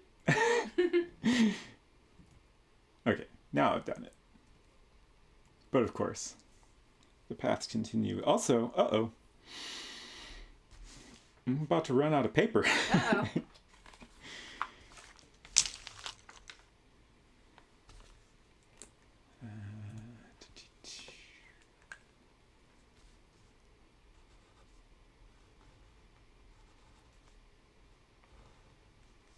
I guess I can just kind of go down here, but then, yeah, I don't know. I'll figure something out.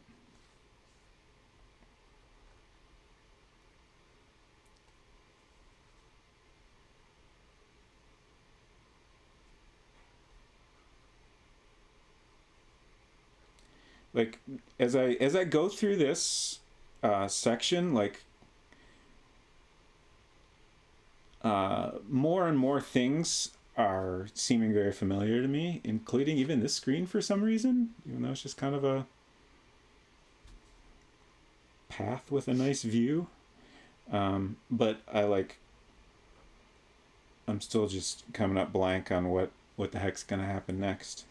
You've been on for close to 2 hours now. Do you want to take a break soon? Yes, I was thinking that before I got to this screen, and then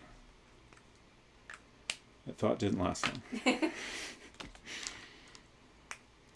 But once I finish coloring this, I will take a quick break.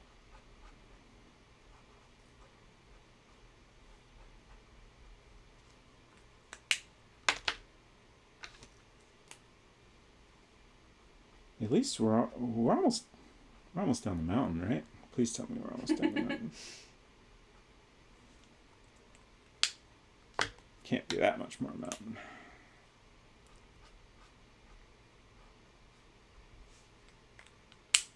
Okay. And I'm just going to take a quick break to grab a snack, hydrate, use the bathroom, and I'll be back in a couple minutes.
All right, I'm back. It took me a little longer than planned because I started poking at seeing how this computer is running. It's working pretty hard.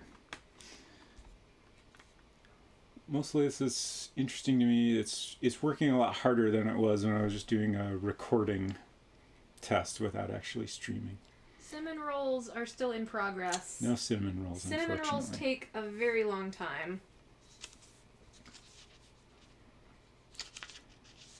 So, we're done drawing the screen. When did I last save? Right before we took a break, I hope. Yeah, I haven't saved since I got down the path. Oh, okay. I was foolish.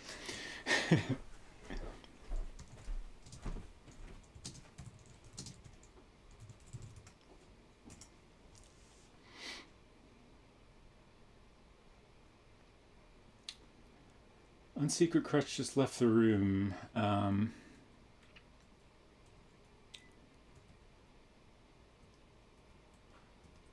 I can't remember exactly what proofing means, but I think that's what it's doing. It's just hanging out in a bowl.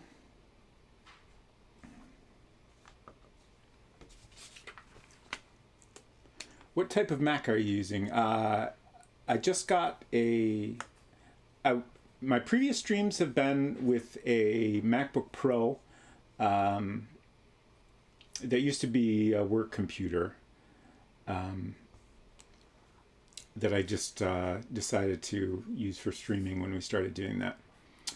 And that's a 2020 machine. And since it's a Pro, it's a little bit more powerful in some ways.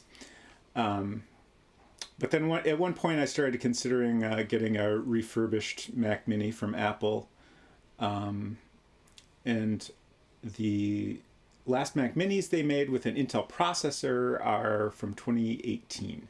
So it's a little bit older in some ways, but since it's a desktop computer, like it's got some more ports, the processor has more cores, which I'm glad to see OBS is taking advantage of. So it's kind of better in some ways and kind of worse in other ways. Especially the graphics card is definitely a notable downgrade. It's just integrated graphics, whereas the Pro has it's not a great graphics card, but it's better than just integrated graphics.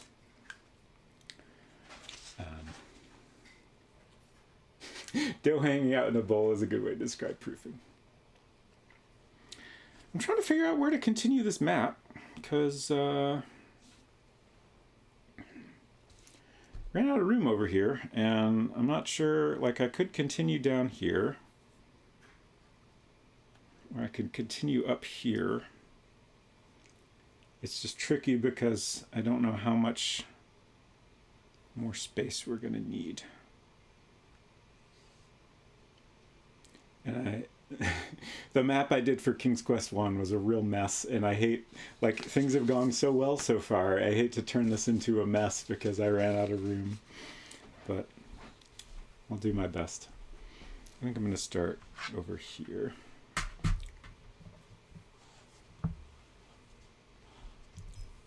Thank you. Mm-hmm.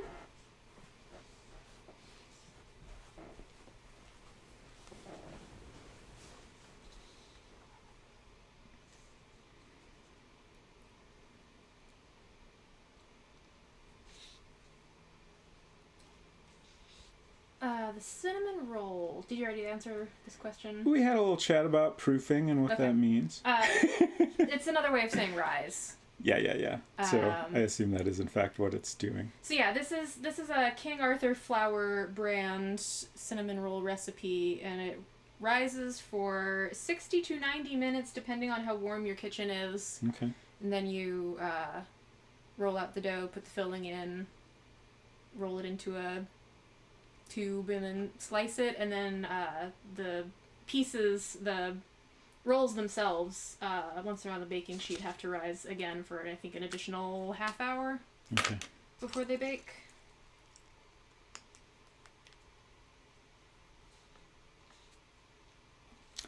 Yeah, I was chatting a little bit earlier about the M1 Max. The reason I didn't get one of those for streaming is because there are some games that are not supported by ScumVM that I would like to be able to stream. So with an Intel Mac, I can run Windows either in Boot Camp or in VMware. So, I mean, if this computer works out, having that flexibility is nice. I'm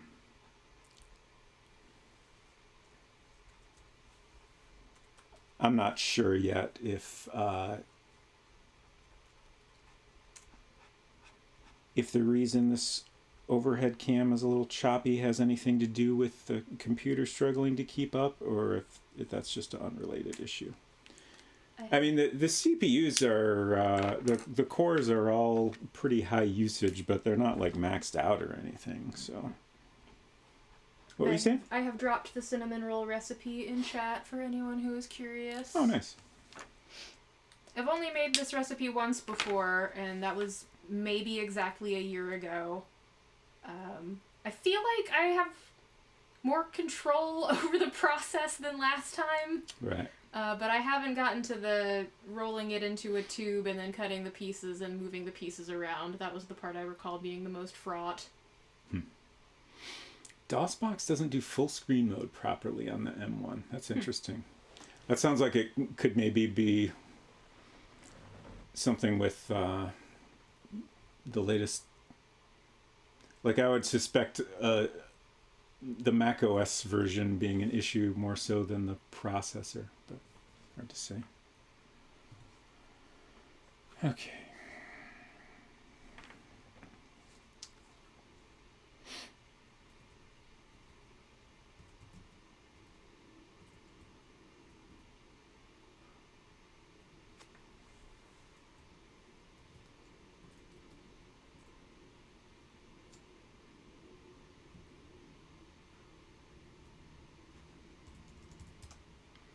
You carefully make your way down the eastern side of these mountains. The path travels along the top of a narrow ridge. Looking back, you see the snowy peaks through which you so recently journeyed. Whew! You wipe your brow as you feel the worst is now behind you. I feel like that might be a little optimistic, but we can hope. Look at trunk. See nothing special. Every time I see a trunk now, I'm like, is there some jewels in there? You never know. Gotta check. Oh! I hope this is okay. Also, this is familiar now all of a sudden. Whoops, you slipped. It's a lot of rocks. Okay, we're good. A non-fatal fall. Yes. So this is... Is that blue? Is that water? Or is that a bush? That's a bush. Okay, that is a weird looking bush. Yeah, it's kind of spiky. Yeah.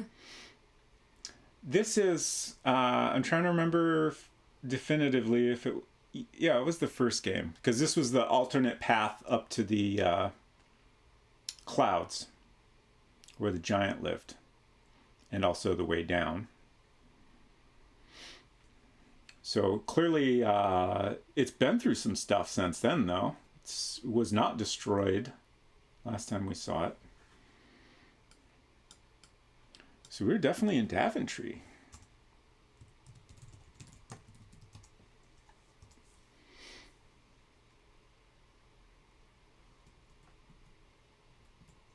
Oh! It looks so wrecked, I didn't expect I could go up here.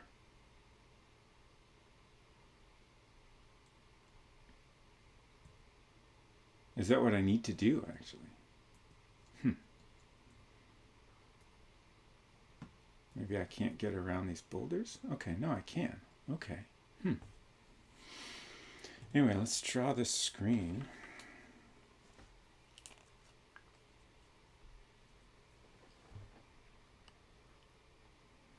I'm just trying to remember that one spell. I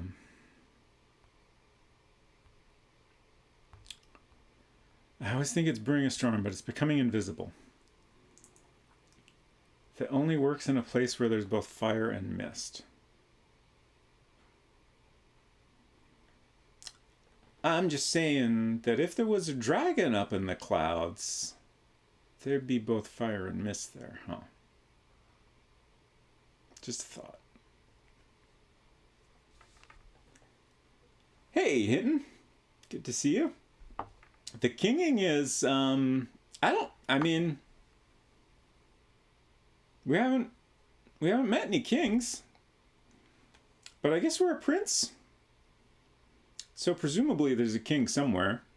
I hope the king's all right. I hope the king didn't get killed by that dragon we heard about. Yeah, that would be a bummer. But things are doing good. I saw it very muted, and I was like, "What do you mean? I don't have my mic muted, do I?" Also, thank you, David Alexander.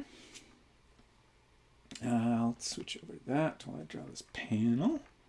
So we kind of fell down. So this is a little one-way situation.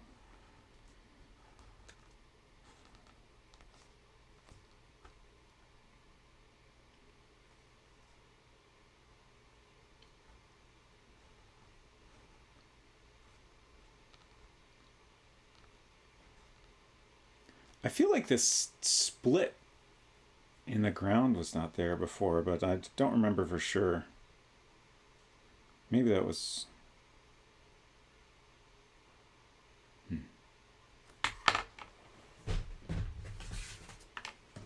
Let's compare. That's King's Quest 2. Here's my King's Quest 1 map. Like I said, it's a little bit of a mess, but I believe this is the screen. And this was definitely a little more simplistic, but I didn't draw any sort of a crack, and it looks like you continue off to the right. So I believe that big crack in the ground is in fact new.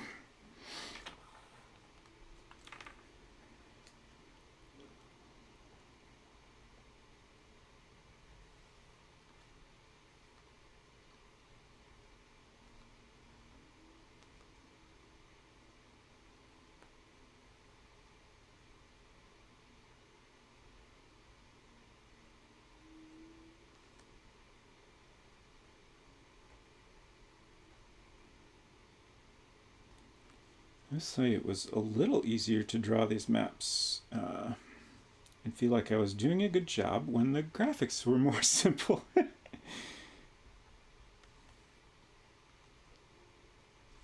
much detail in this game.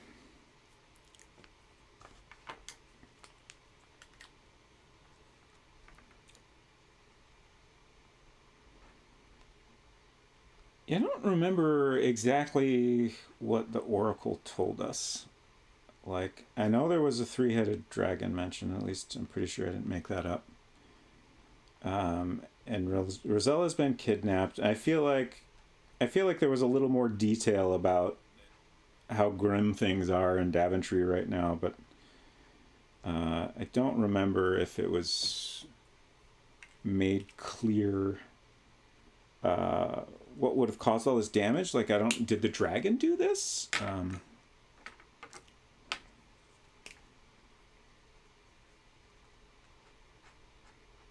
Or is there worse stuff going on here?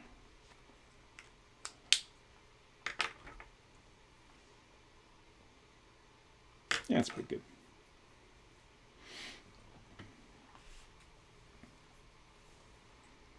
So I can go up the stairs, but I can also go off to the left here. So I'm torn. I'll go off to the left first. Oh, geez. That well's full of rocks. Also, dang it, I ran out of room. What's with all the rocks? Why are there rocks everywhere? I don't know. Gotta be more than just a dragon causing trouble here, right? Do dragons throw rocks around? Right, that's what I'm saying, is I can't imagine a dragon would be throwing these boulders. Yeah. Like here on this screen, I wasn't entirely sure. Like, you know, there's stone stuff that's been damaged. Right. So is this just like, you know, parts of that like, have fallen off? yeah, but like definitely on this screen, okay, something's throwing huge boulders around. Right. In the previous screen, it just kind of looks like, you know, these are rocks that have tumbled down from the mountain and just happened to collect here. Mm-hmm. Somebody put those rocks in the well. Yeah. Oh.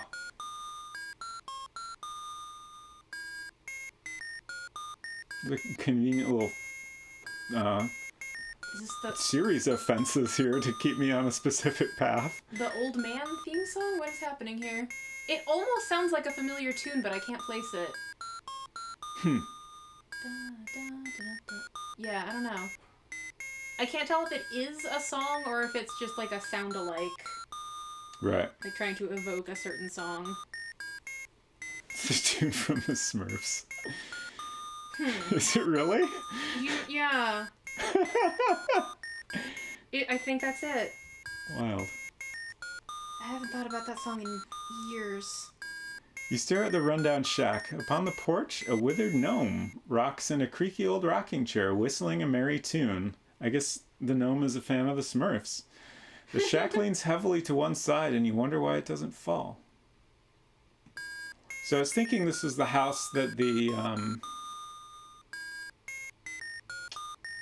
woodcutter and his wife lived in, but I guess this is the gnome's house. Maybe. Yeah. I mean, the woodcutter's house didn't have a porch like that. I mean, obviously they could have renovated or whatever. Okay, so this doesn't like one-to-one match the layout of things in the first game. Like we were down here initially, you know, we went over one, but that's not the screen we were at. We were at the screen that's, well, on my map it's way up here, but it's actually kind of west and south of there. Like it would effectively be down here. But then, you know, roughly north of there is the woodcutter's house. I'm just trying to like figure out if there was any, you know, intentional, like, you know, maybe the woodcutter died or just moved away or something and then the gnome moved in. I don't know.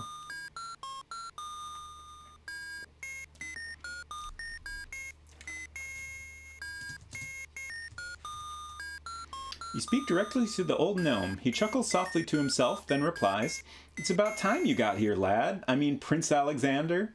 Welcome home. Heaven knows we need you. Daventry's been suffering for years now since that despicable dragon came." Okay, so I guess it is all just the dang dragon. The old gnome narrows his eyes to slits and leans forward in his chair. "That monster demanded the sacrifice of your poor sister, Princess Rosella, and I'm afraid time is running out. Your parents, the king and queen, are suffering such grief they have locked themselves in yon castle and refuse to see anyone." That's both convenient for the story and, I don't know, seems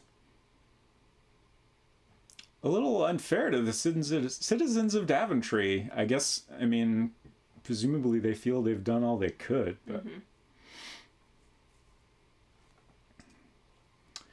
Staring intently at you, the gnome goes on, "It's up to you, Alexander. Your country and family need you. It's written in the wind." The wizened gnome relaxes and settles back in his chair. He begins whistling again. To be fair, Graham was just some guy. It's not... Sure, but he was like the best guy. But he was the best guy at finding treasures. He didn't, you know, he wasn't raised... And also a wife? He wasn't raised and educated in the running of a government. True. Or anything, so... Yeah. I'm not saying that it is not completely irresponsible to lock yourself away in your castle and refuse to see anyone when your kingdom is being terrorized by a dragon. I'm just saying much like Marie Antoinette, I have a little bit of sympathy for him. Marie Antoinette was just a teenager. She just wanted to wear pretty dresses. She did not know how to run a country. Mm. Wife, the greatest treasure. Indeed. So I've not been drawing because I kind of want to like figure out how much more space I need and where. Like I've already made too many mistakes. Do you want another piece of paper? No, not yet. Okay. I'm gonna continue exploring and then I'm gonna need to disappear to do more cinnamon roll things in a few minutes. So that's fine. I can get you a piece of paper. I can get my paper if I need to. Okay. So now we're here at the castle again, which drained is the moat. Yeah, that's rough. And the alligators too. Are the alligators out of work? Rip alligators. Are those supposed to be lions or are those guys? Those are lions for sure. The lion on the left, I don't know, just the way the hair is parted, I guess, kind of looks more like a guy. Sure. Than a lion. A guy with really great hair. Sure. Oops. Yeah, it's gotta be real hard for an alligator to find work. Nothing to do over here. You gaze sadly at the shabby castle. It's obvious that it was once a proud and beautiful place, but now its banners are torn, its stones and statue work are crumbling, and the moat has been drained. It's as if no one cares anymore. I hear that alligators found new work in the Black Cauldron. Well, that's good. I'm glad they were able to get back on their feet. The screen has the same description. I'm just going to do a quick save, mostly for just for convenience, in case of, I don't know if we can go in here. Huge doors of the castle are bolted shut. Try as you might, you cannot open them. Okay. That's kind of what I figured. I mean, based on what the gnome said. So we can't go in the castle, so I guess we got to go back up to the clouds. I'm still considering my map.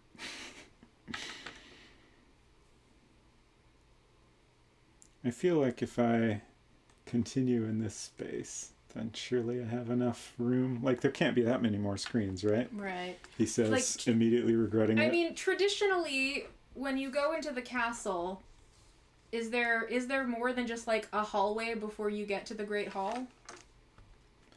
I feel no, like, inside the castle, I wouldn't expect more than, like, two or three screens. Mm-hmm. And I probably would just not bother drawing those. Right. I tend to not worry about indoor areas if there are only a couple of screens. Sure. So I wrote a 2 here.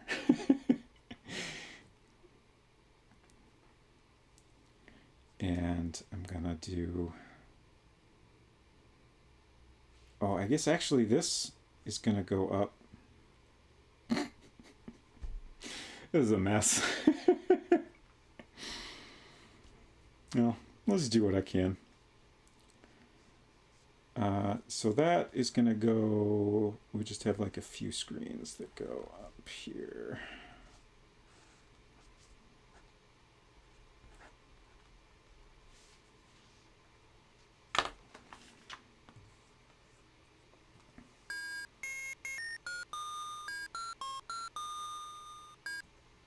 Okay. So we've got the well. But, like, what's the story behind this wall here, this stone wall? Give me the lore on that. This ain't keeping a dragon out. So who put this stone wall up and why?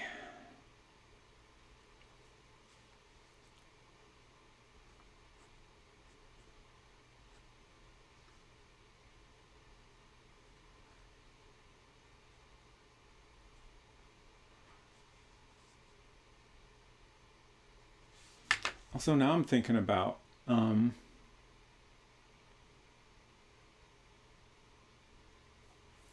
when we next see Daventry in this series. Oh, I guess we do see it. I haven't played 4, but I do know a little bit about it. And I do feel like starts out with a scene in Daventry and then you go somewhere else. And I kind of think you come back later, very briefly.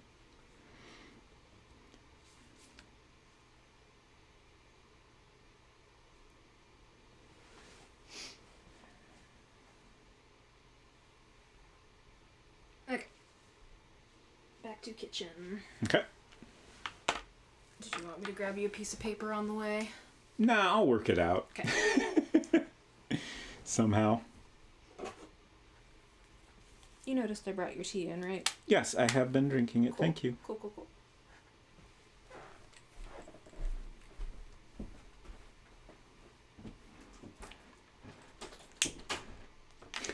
That wall is the developers ran out of budget for more screens wall. Yeah, sure.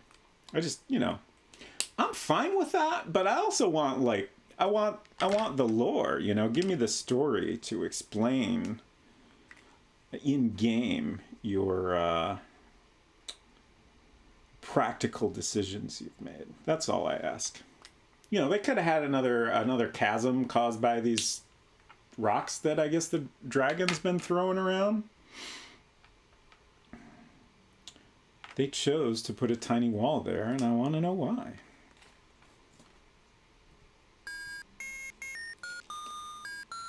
I don't let walls tell me how to live. Yeah, that's another thing. Let's find out. Climb wall. A stone wall travels to the north and south. You try to go over it, but find it too high. There's nothing of any interest on the other side of it anyway. He could definitely climb that wall. Come on. It's half his height. But I'll let it slide, I guess, since there's nothing of interest over there.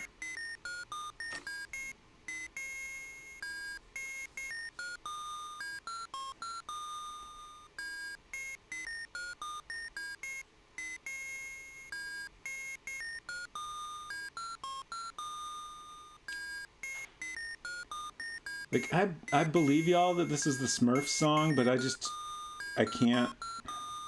It's been too long since I've heard that, and now I'm hearing this, and I can't remember how the real song goes. Or is this is this an exact ripoff? I assume they changed it a little bit.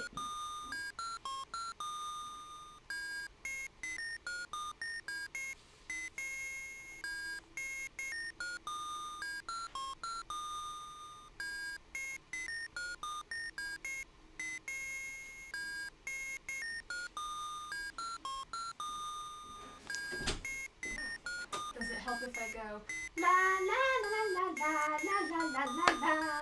It does. La la la la la la la la. I think the ending part is a little bit different, but just imagine a chorus of la la la la la, like that, and then you will be in hell with the rest of us. Oh, we're not gonna get DMCA'd by the Smurfs, are we? I hope not.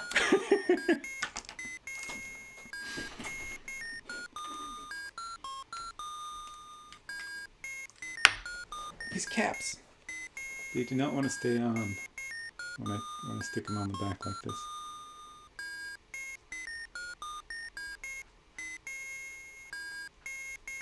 They really didn't change it much, huh? Smurf law is very different from our law. I suppose that's true.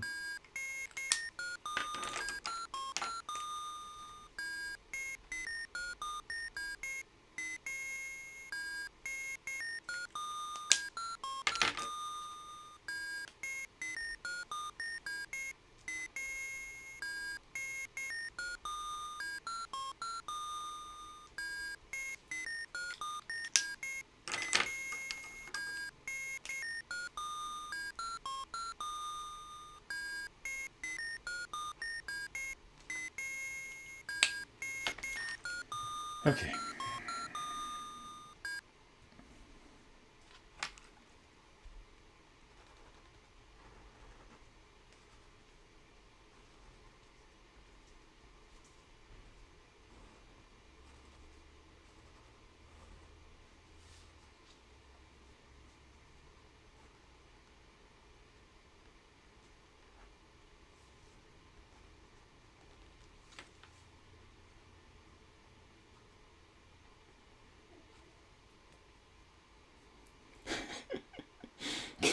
still hear it.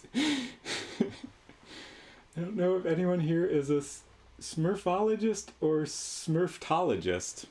What's the difference between those two?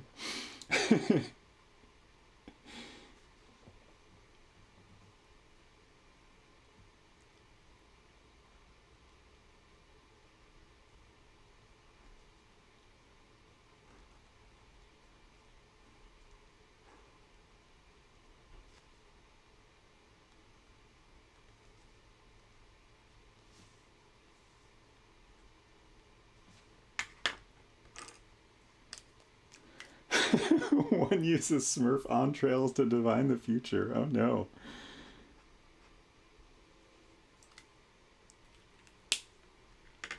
We will hear the Smurf music again. It's just a matter of time.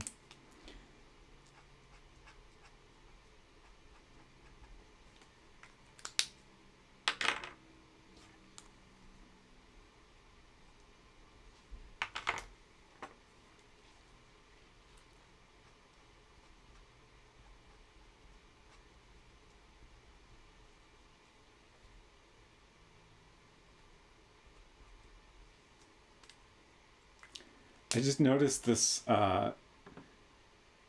this one remaining flag at the top of the castle is it's just so sad. But at least it's still there and still waving.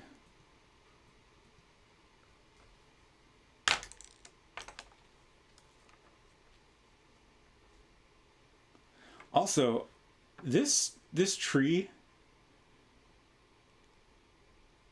has fascinated me since the first game. It looks almost like a palm tree, right? And it's also just kind of like,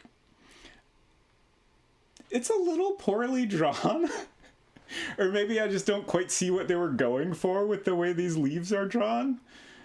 But it's fascinating, and I love it that they just like kept it, I think, exactly as it appeared in the first game.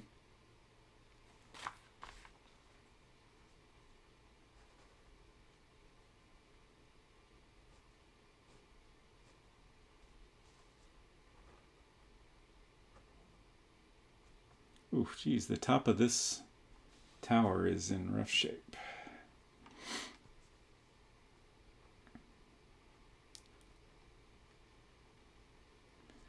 Missing a couple of stones out there. So I should draw this sad flag up here.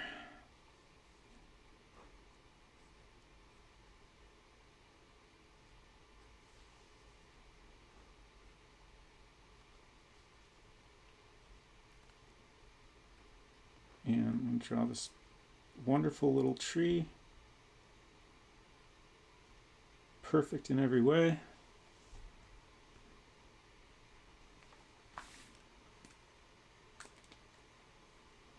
So much damage, and yet that palm tree managed to survive. It's tough.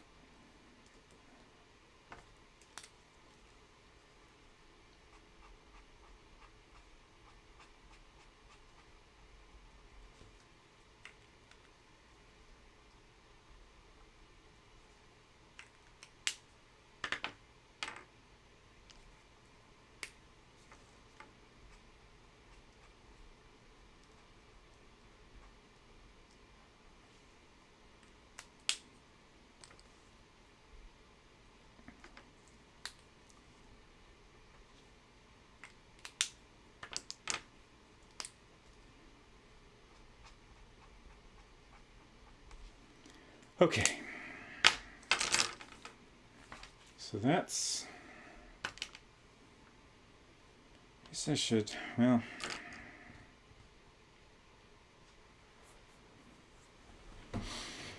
I was going to label this Daventry since we know it's Daventry now, but I'm going to wait because I don't know where... Like, I've got space here, I've got space here. I probably won't use this space, but I'm just going to wait and see. We'll label it later. Okay. Y'all ready for more Smurfs?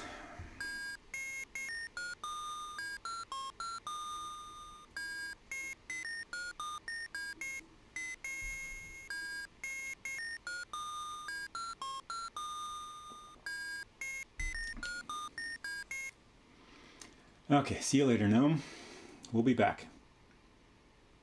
You could hack the ROM and rearrange the map to fit what you've drawn. An excellent idea. And a great use of everyone's time. Okay. I'm going to save before I go up these stairs.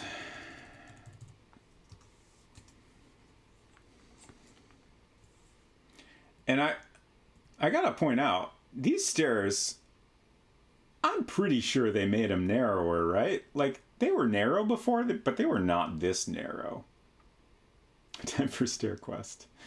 I am aware of StairQuest, but I have not played it. I'm gonna check that out sometime.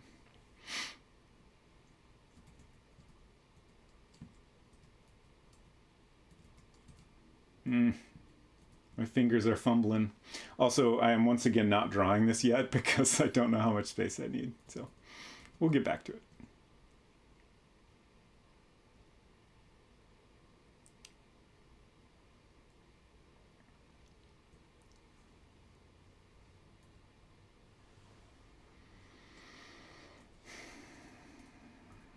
I'm nervous.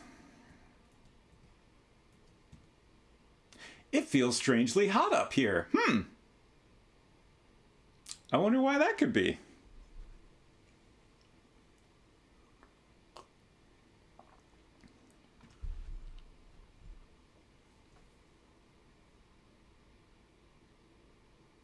Oh! A huge, fire-breathing dragon is here, and it has seen you. Hypnotized by its baleful glare, you stand frozen in your tracks. What a way to go, ending up as a dragon's barbecue. Oh, did I just die?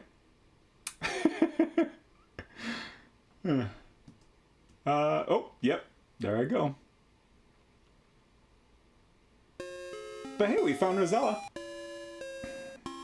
She's still alive, that's good. Okay, so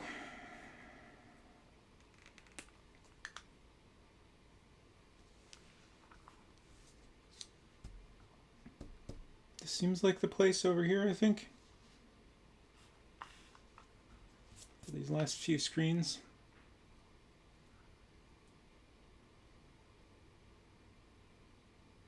Yeah, I think I'll do that. That middle head is just going wild up there.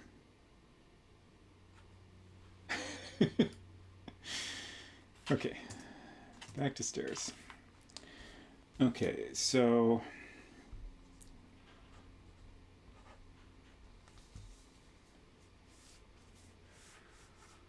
we got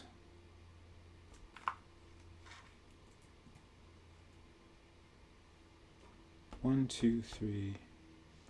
Okay.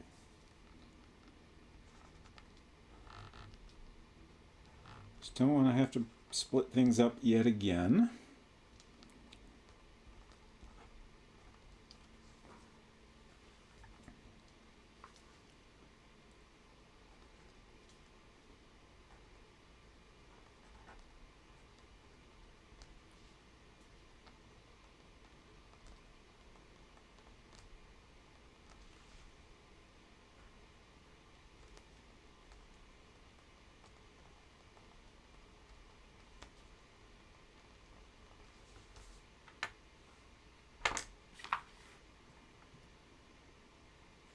This, okay, so like in the first game, they at least made it so the back wall of the stairs is safe.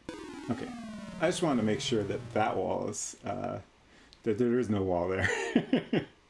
Watch out for that first step, it's a dilly. So we can kind of hug the back wall and the stairs aren't too dangerous. They look more dangerous than they are. Oh.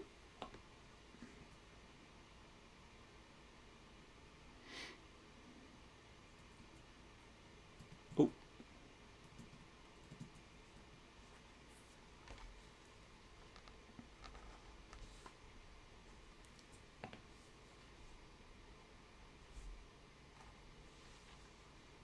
Wow, it's 6 already? How'd that happen?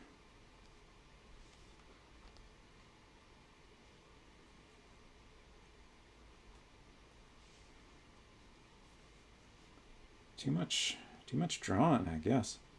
Like, I feel like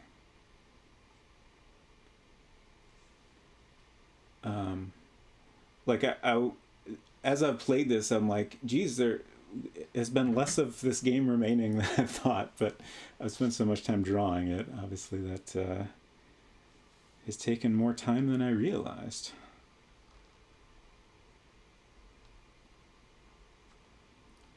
Honestly, didn't even look at what time it was last time I took a break. What did I do here? Drew some lines in weird places.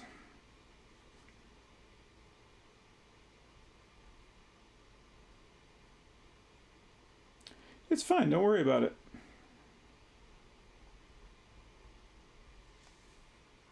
I'm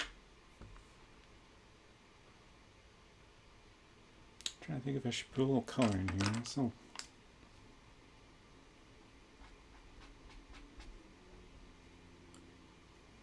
color in a little this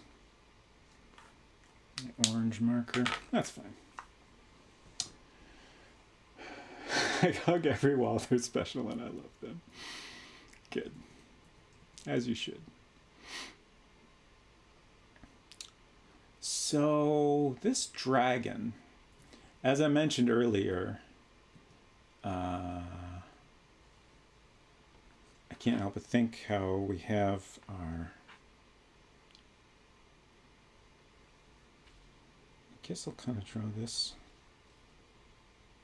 here. And hopefully not regret it too much. I already regret it. It's too late.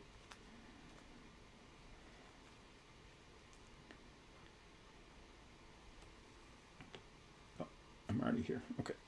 I thought I forgot to switch. So the dragon. I am quite confident this is where we need to use our invisibility spell. Just because of the requirements. It needs to be somewhere that's hot and misty. So obviously we're in the clouds. Gonna have some cloud vapors up here, and then the dragons. Got his dragon breath, and I believe when we entered, it was called out that it's quite hot up here. Just to make sure we noticed that.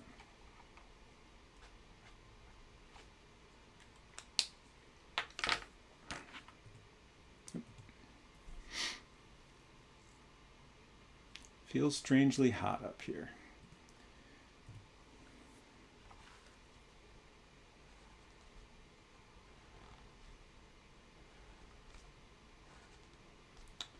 So yeah, I should have just put the last stairs up here, and then I would have had space. Oh well.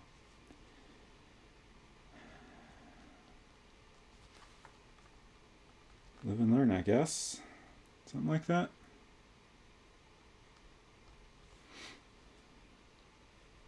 Although clearly I have not been learning all this time.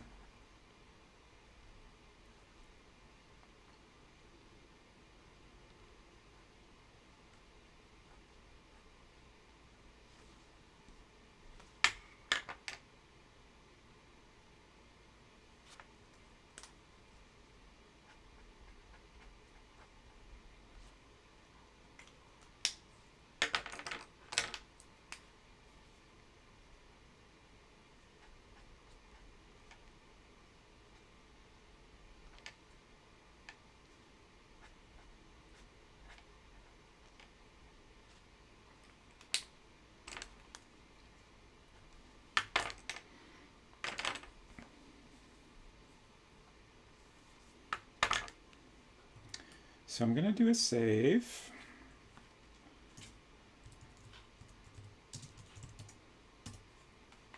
And I'm gonna just walk over here and I'll take another death so I can draw this lovely little dragon panel, and then this might be the last screen I will need to draw. As mentioned, I will not be drawing inside the castle since it's presumably a small interior area. We'll just put this down here. That's fine. Don't worry about it.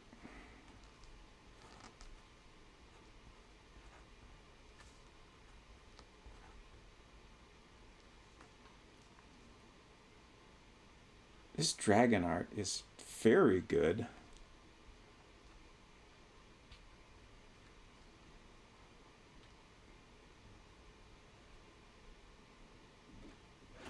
Could not possibly do it justice. You seen this dragon?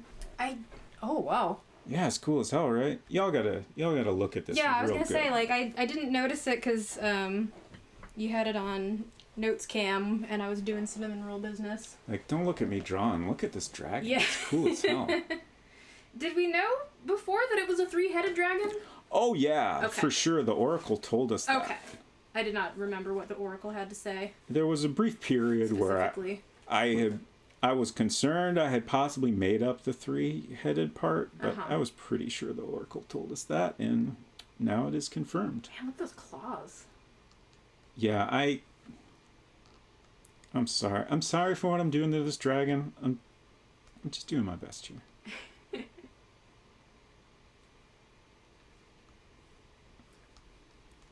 Honestly, for this tiny little drawing, I am honestly pretty happy with how it's coming out. It's not bad.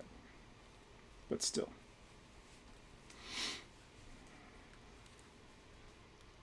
I like the detail of the charred trees. Mm-hmm. Very nice.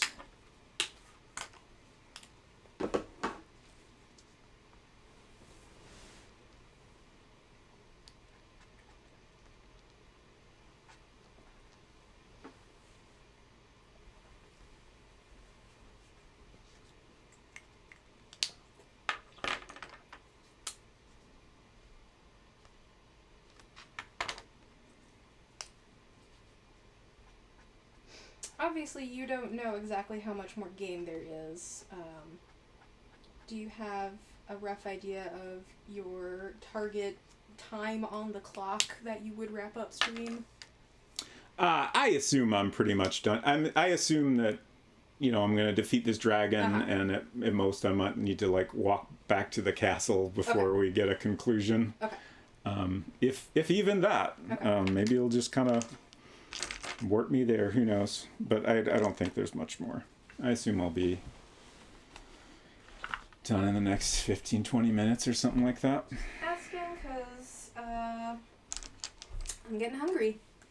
Sure. And we can't eat cinnamon rolls for dinner. They're not ready yet. It's a shame. And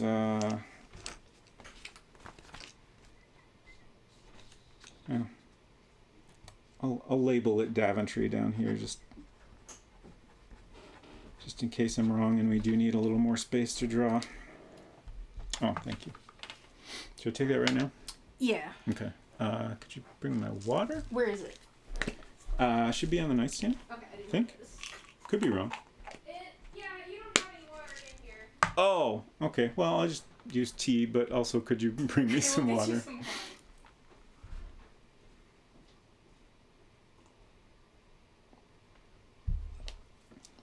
Okay.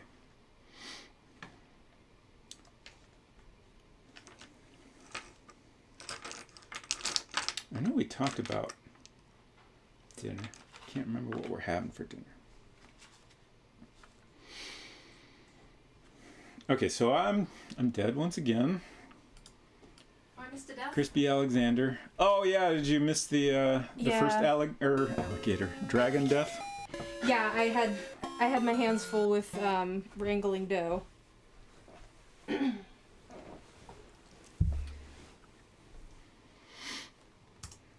Okay. Okay, for real this time. For real, for real. You now have a magic ointment that will allow you to turn invisible, but beware, the ointment only works in a place where there is both fire and mist. To cast the invisibility spell, rub the ointment on your body. You will be invisible for a short while. You have enough for one application. I was just about to ask what all the white stuff is, but I That's see clouds. now. Okay, I see now that it is mist. I was like, are you up real high? Yeah, this is, do you remember in the first game when we climbed the beanstalk and went up in the clouds? Okay, And then there yeah, was yeah, also a big stairway? Sure. So the stairway was that cracked doorway. That was the bottom of the stairs. So we've gone up those stairs, and now we're in the same area at the top of the clouds that we were in the first game. Gotcha. But now there's a dragon here. Mm-hmm. So, rub ointment on body. Okay. Neat. This is a wonderful way to visualize that I'm invisible. Woo. Okay, that's a little close. Yeah. But we're fine. So we'll walk down here. I was thinking up top would be safer, but right. I guess this is the only way I can go. So, now what? Let's look. The dragon has laid waste to this area. The earth is scorched, and all the trees and plants are charred. Yeah, I'm wondering about the dragon also, like, or the giant, excuse me. Like, did he move out, or did the dragon eat him? Move him out?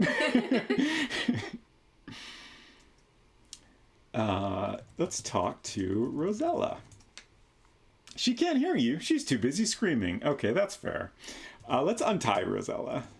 I thought we might want to, discuss our escape plan first, right. But I guess not. The dragon notices Princess Rosella being untied and blasts you both with a long licking tongue of flame. Oh no. Okay, so I need to defeat the dragon.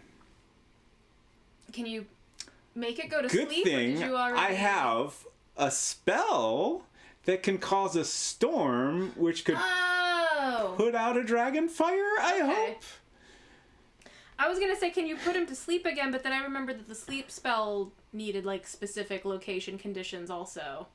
You've broken the spell of invisibility. Oops. I mean, I'm dead, aren't I? Oh, Rosella. Oh, no. I'm so sorry. Oh, no. At least she didn't crumble. Yeah. At least you get to stare into her dead, ashen face and feel ashamed for your deeds. That's grim. Roberta. Okay. It's dragon time once again. Rub ointment on body. Okay, it says... What? I'm just wondering how long the invisibility spell lasts. I know for sure I need to use the invisibility spell on this screen, because if I go into the other screen while visible, I immediately die. Okay. I'm just wondering if it's possible I could use the storm spell on this screen. But if I could, then it doesn't make sense. Then there'd be no purpose for the invisibility, right?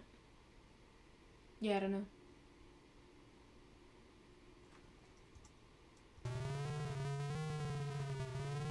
Oh, interesting. I didn't get points for that. Have you gotten points for using the other spells at the time that you use them? I have not noticed. Okay. Brewing a storm. I just remembered I have a hint book that I can look at that would tell me what things you get points for. Oh, sure. You have mixed a potion that you can use to brew a storm. To activate the storm, stir the storm brew with your finger and recite, "Brew of storms, churn it up." Okay, so stir storm brew with finger. Oh, whoops.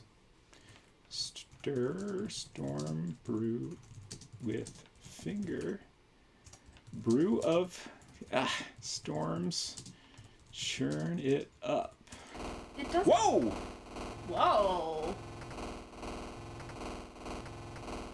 Dang.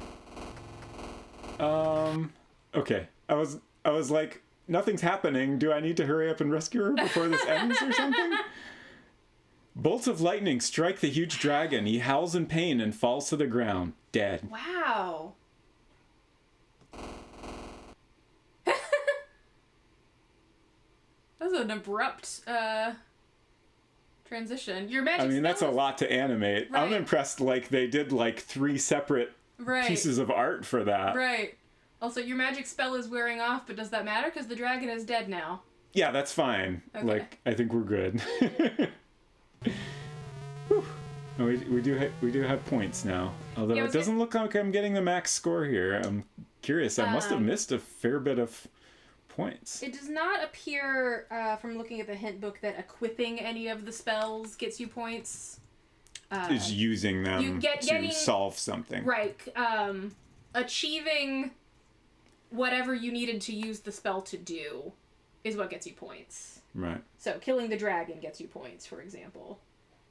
For a second, it's like, oh, maybe we should try talking to her again, but then I just realized, no, she's still screaming. So we're just going to untie her immediately.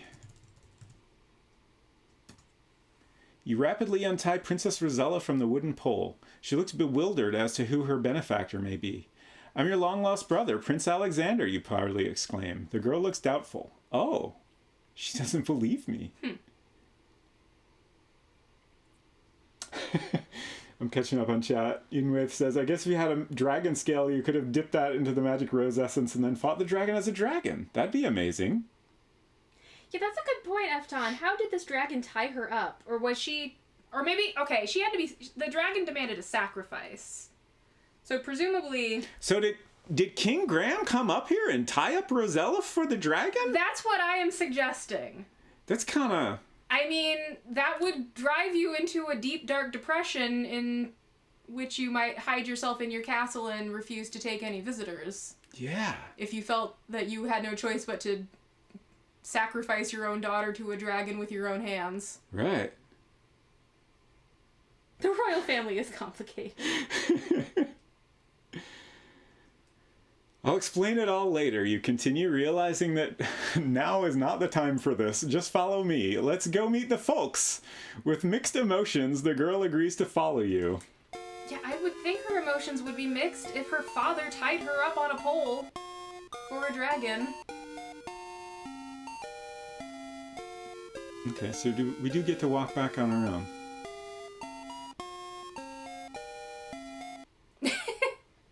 Oh, the music ended. She was like kind of turning around She in a got a circle little there stuck. for a second. It was cute. I'm gonna save. Yeah, I was gonna say this. Oh wait, no, there's like a landing area. Okay, now I'll save. All the same, yeah, I was gonna say you should definitely save in case anything else happens. Surely these are the final stairs I have to deal with. No, I'm stuck. Am I? Oh no. Excuse me, Rosella. Okay. I think I was kind of stuck between Rosella and the wall for a second.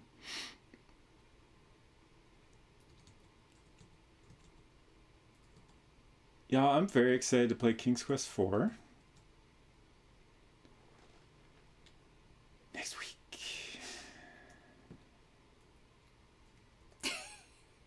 Oh, Rosella. I think she'll follow you. She got kind of stuck and lagging behind you, but was right behind you again on the next screen. I mean, she's bewildered. She doesn't know what's going on. She's had a real bad... I bet she's real tired from all the screaming. Week? Month? I wonder... Oh! Oh! Oh, yippee! You did it, Your Majesty! The gnome squeals in delight. I knew you could save us all. King Graham and Queen Valinus will be overjoyed to see you two. He claps his gnarled hands. I must run ahead to announce your arrival. The gnome spryly scampers toward the castle. There he goes. Zipping along. Yeah, I don't know how long she was up there for. It must have been like at least a few days. Yeah. The castle doors are wide open to welcome home a long-missing son and a much-loved daughter. Atop the castle, the banners proudly wave. Well, two of them, anyway. I think that's, I was gonna say, I think that might be a single banner that's, like, got 2 points or whatever. Oh, yeah, there's another one on the screen over. Okay. That's what I'm saying. It also, they were at half-mast before. Oh, yeah. But they're at the top now. They have raised the tattered banners. The heavy feeling of oppression is gone. Hope is at last returned to Daventry. Oh, now we're in autopilot mode.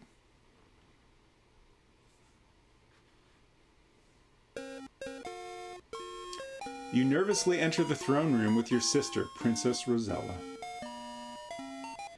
Before the twin thrones stand your parents, King Graham and Queen Valinus.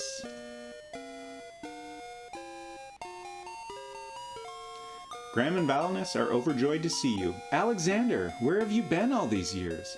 Your mother exclaims. As your father, I'm so proud of both of you. Aww. Aww. Oh, they're doing the, like, kiss on both sides thing. Yeah. Couldn't quite make sense of the head animations at first. What a joyous family reunion. You are home at last, and then everyone lived happily ever after. And nothing bad ever happened again. King Graham points to the mirror. That was once a magic mirror, son, he says sadly, but it has been clouded ever since the night you disappeared from your cradle.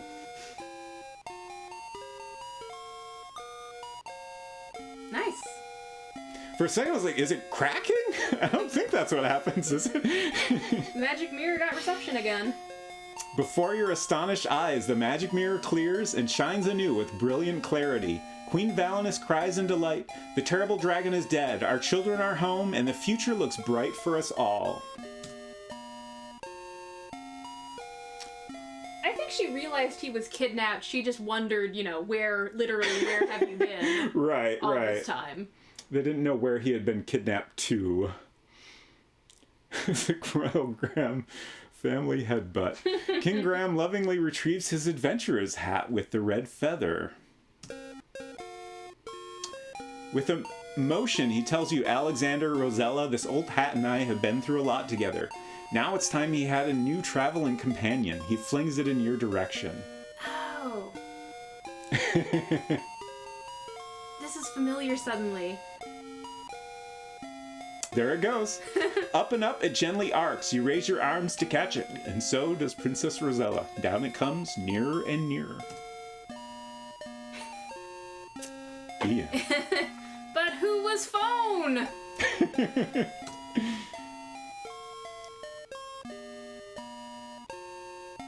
Congratulations on your successful completion of King's Quest III. We hope you've enjoyed playing it as much as we enjoyed creating it for you. I did enjoy it very much. May the adventuring continue with King's Quest IV. I like how the hat has freeze framed, but the mirror continues to sparkle. Yeah.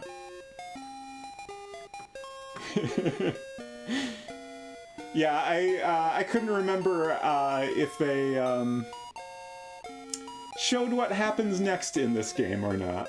I mean, I can't remember with any specificity how King's Quest IV begins, other than that there was something about King Graham tossing his adventurer's hat towards both of his children.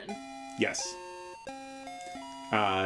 King's Quest IV next week we'll pick up immediately where this leaves off. And also, I will be there. Yes! Because you cannot keep me away from media with a unicorn in it. We have an approved tosser before? I did that like Yeah, I thought we did that last week. What the heck? Is it Weird. like approved for each individual who uses it? I don't know. So I have never played King's Quest IV aside from some like tiny bits. I honestly can't even remember under what context I played a tiny bit of it. Turn this music down a little. I have a vague memory of at one point, like, in the time that we have known each other, that maybe you helped me get it running in some form, like emulation perhaps, and playing a little bit of it that way. I couldn't tell you exactly when that would have been. It's also, honestly, it's possible that a lot of the memories I have of it are not from playing it, but just from, like, looking at any screenshot I could find because I wanted to play it so badly.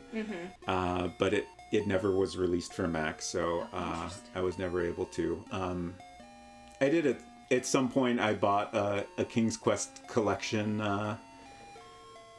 CD for Windows XP that has 1 through 7 on it, but I've never played it, at least in its entirety. And Unsecret Crush has played a little bit, but never finished it. I played it when I was a literal child. Right.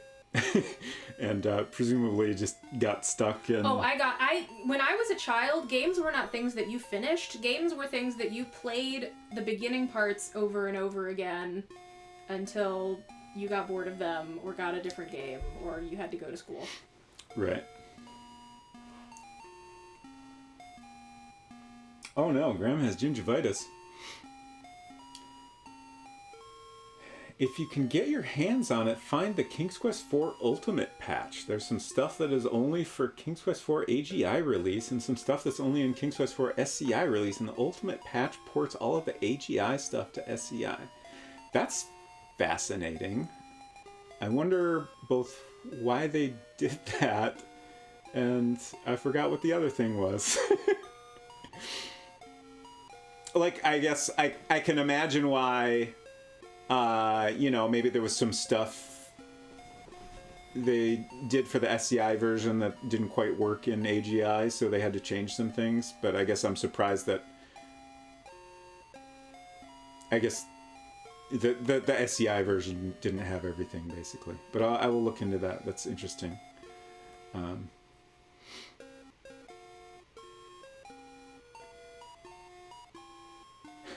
Is it available on Mac now in the 21st century? Well, now we have the wonderful Scum VM, so we can play it that way. I don't think there was ever an official Mac port.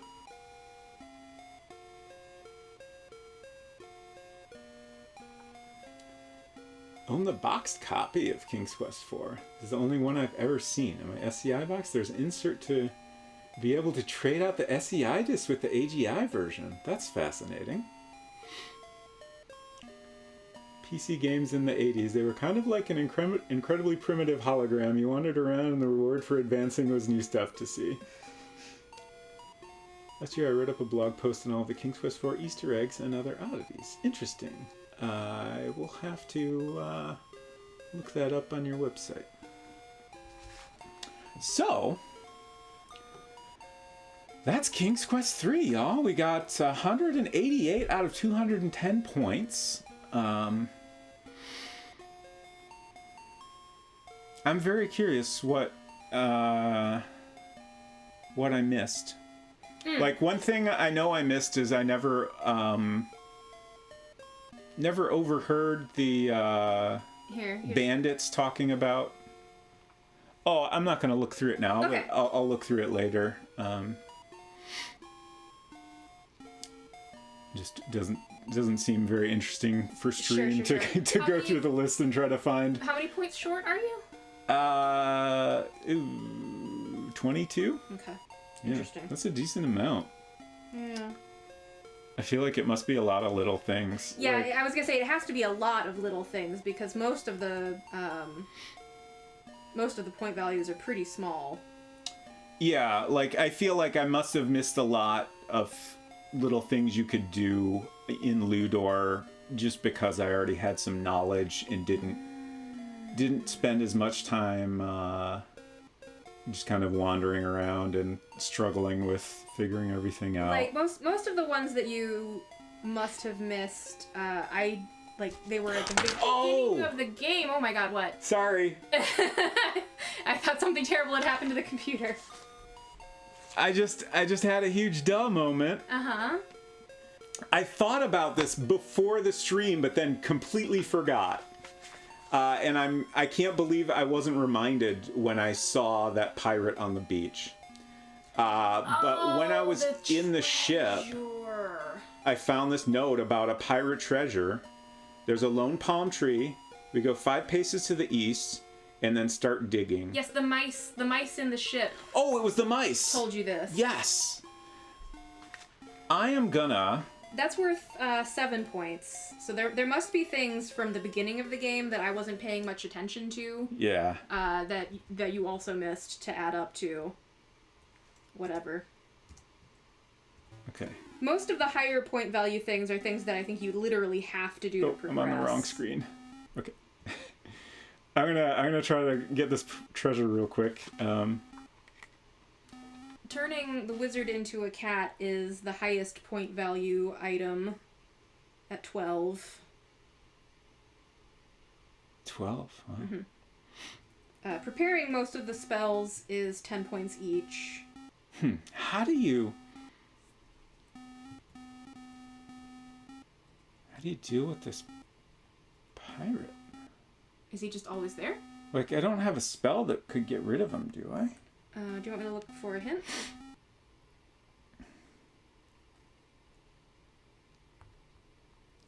Yeah, I mean, sure. Like, at this point, I'm not worried about hints. I just wanted to do this real quick. Right. Just to see. So, lone palm tree, 5 paces to the east, and then start digging. So, like, it's right over in the zone he's in. Okay. Huh. He's gone now. So once I went north and then came back down, he's gone. It says, if you had put the pirates to sleep on the ship using the magic sleep spell, you would not encounter a pirate here. But now there's nothing you can do about it. But you did. Huh. You did do that. Wild.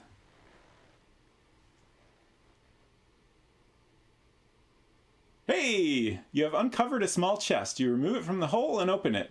Inside you find precious gems and ingots of gold and silver. You close the chest and take it and its contents with you. Well, that was fun. I want to look at it. How could the hint book lie to us? I agree.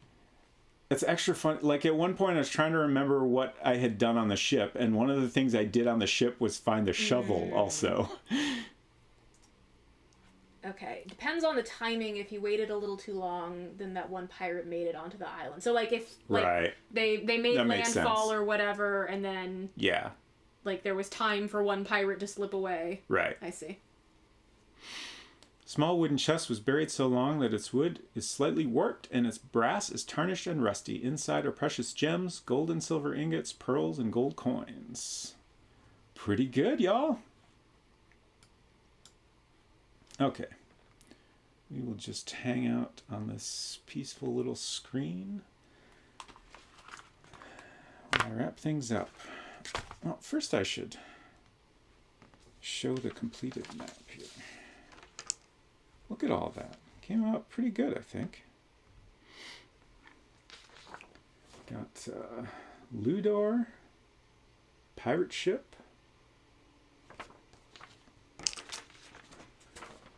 Got Manannan's house. And then we have a little bit chaotic, but it's Daventry.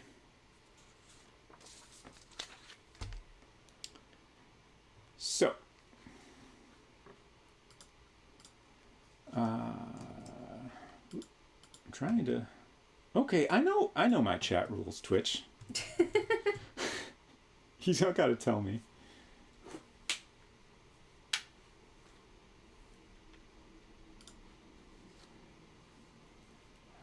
So, as we said, a week from now, we will start on King's Quest IV. We'll be playing that one together, so that'll be fun. On Monday, I was going to ask you a question. Sorry. That's okay. What are you playing Monday? Damn it. Hold on. My headphones didn't connect to my iPad. What was the question? What are you playing Monday? Oh, Monday I'm going to do Genshin instead of Persona 3 because I want to go to Enkanomiya.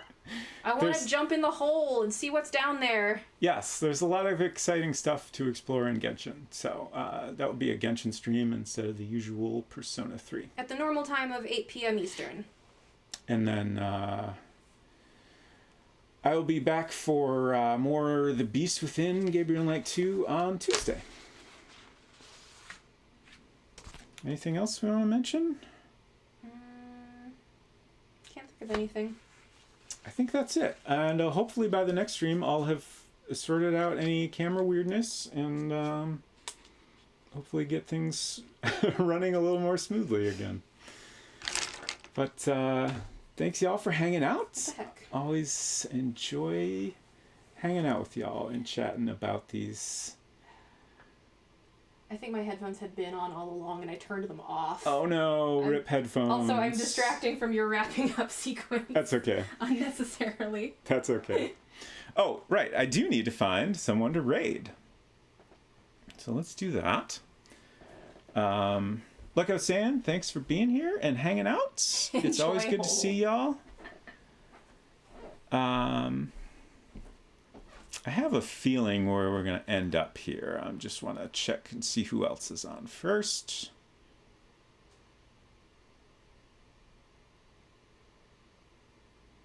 Yeah, I think we'll hop on over to Games Done Quick. This is the final day of Games Done Quick.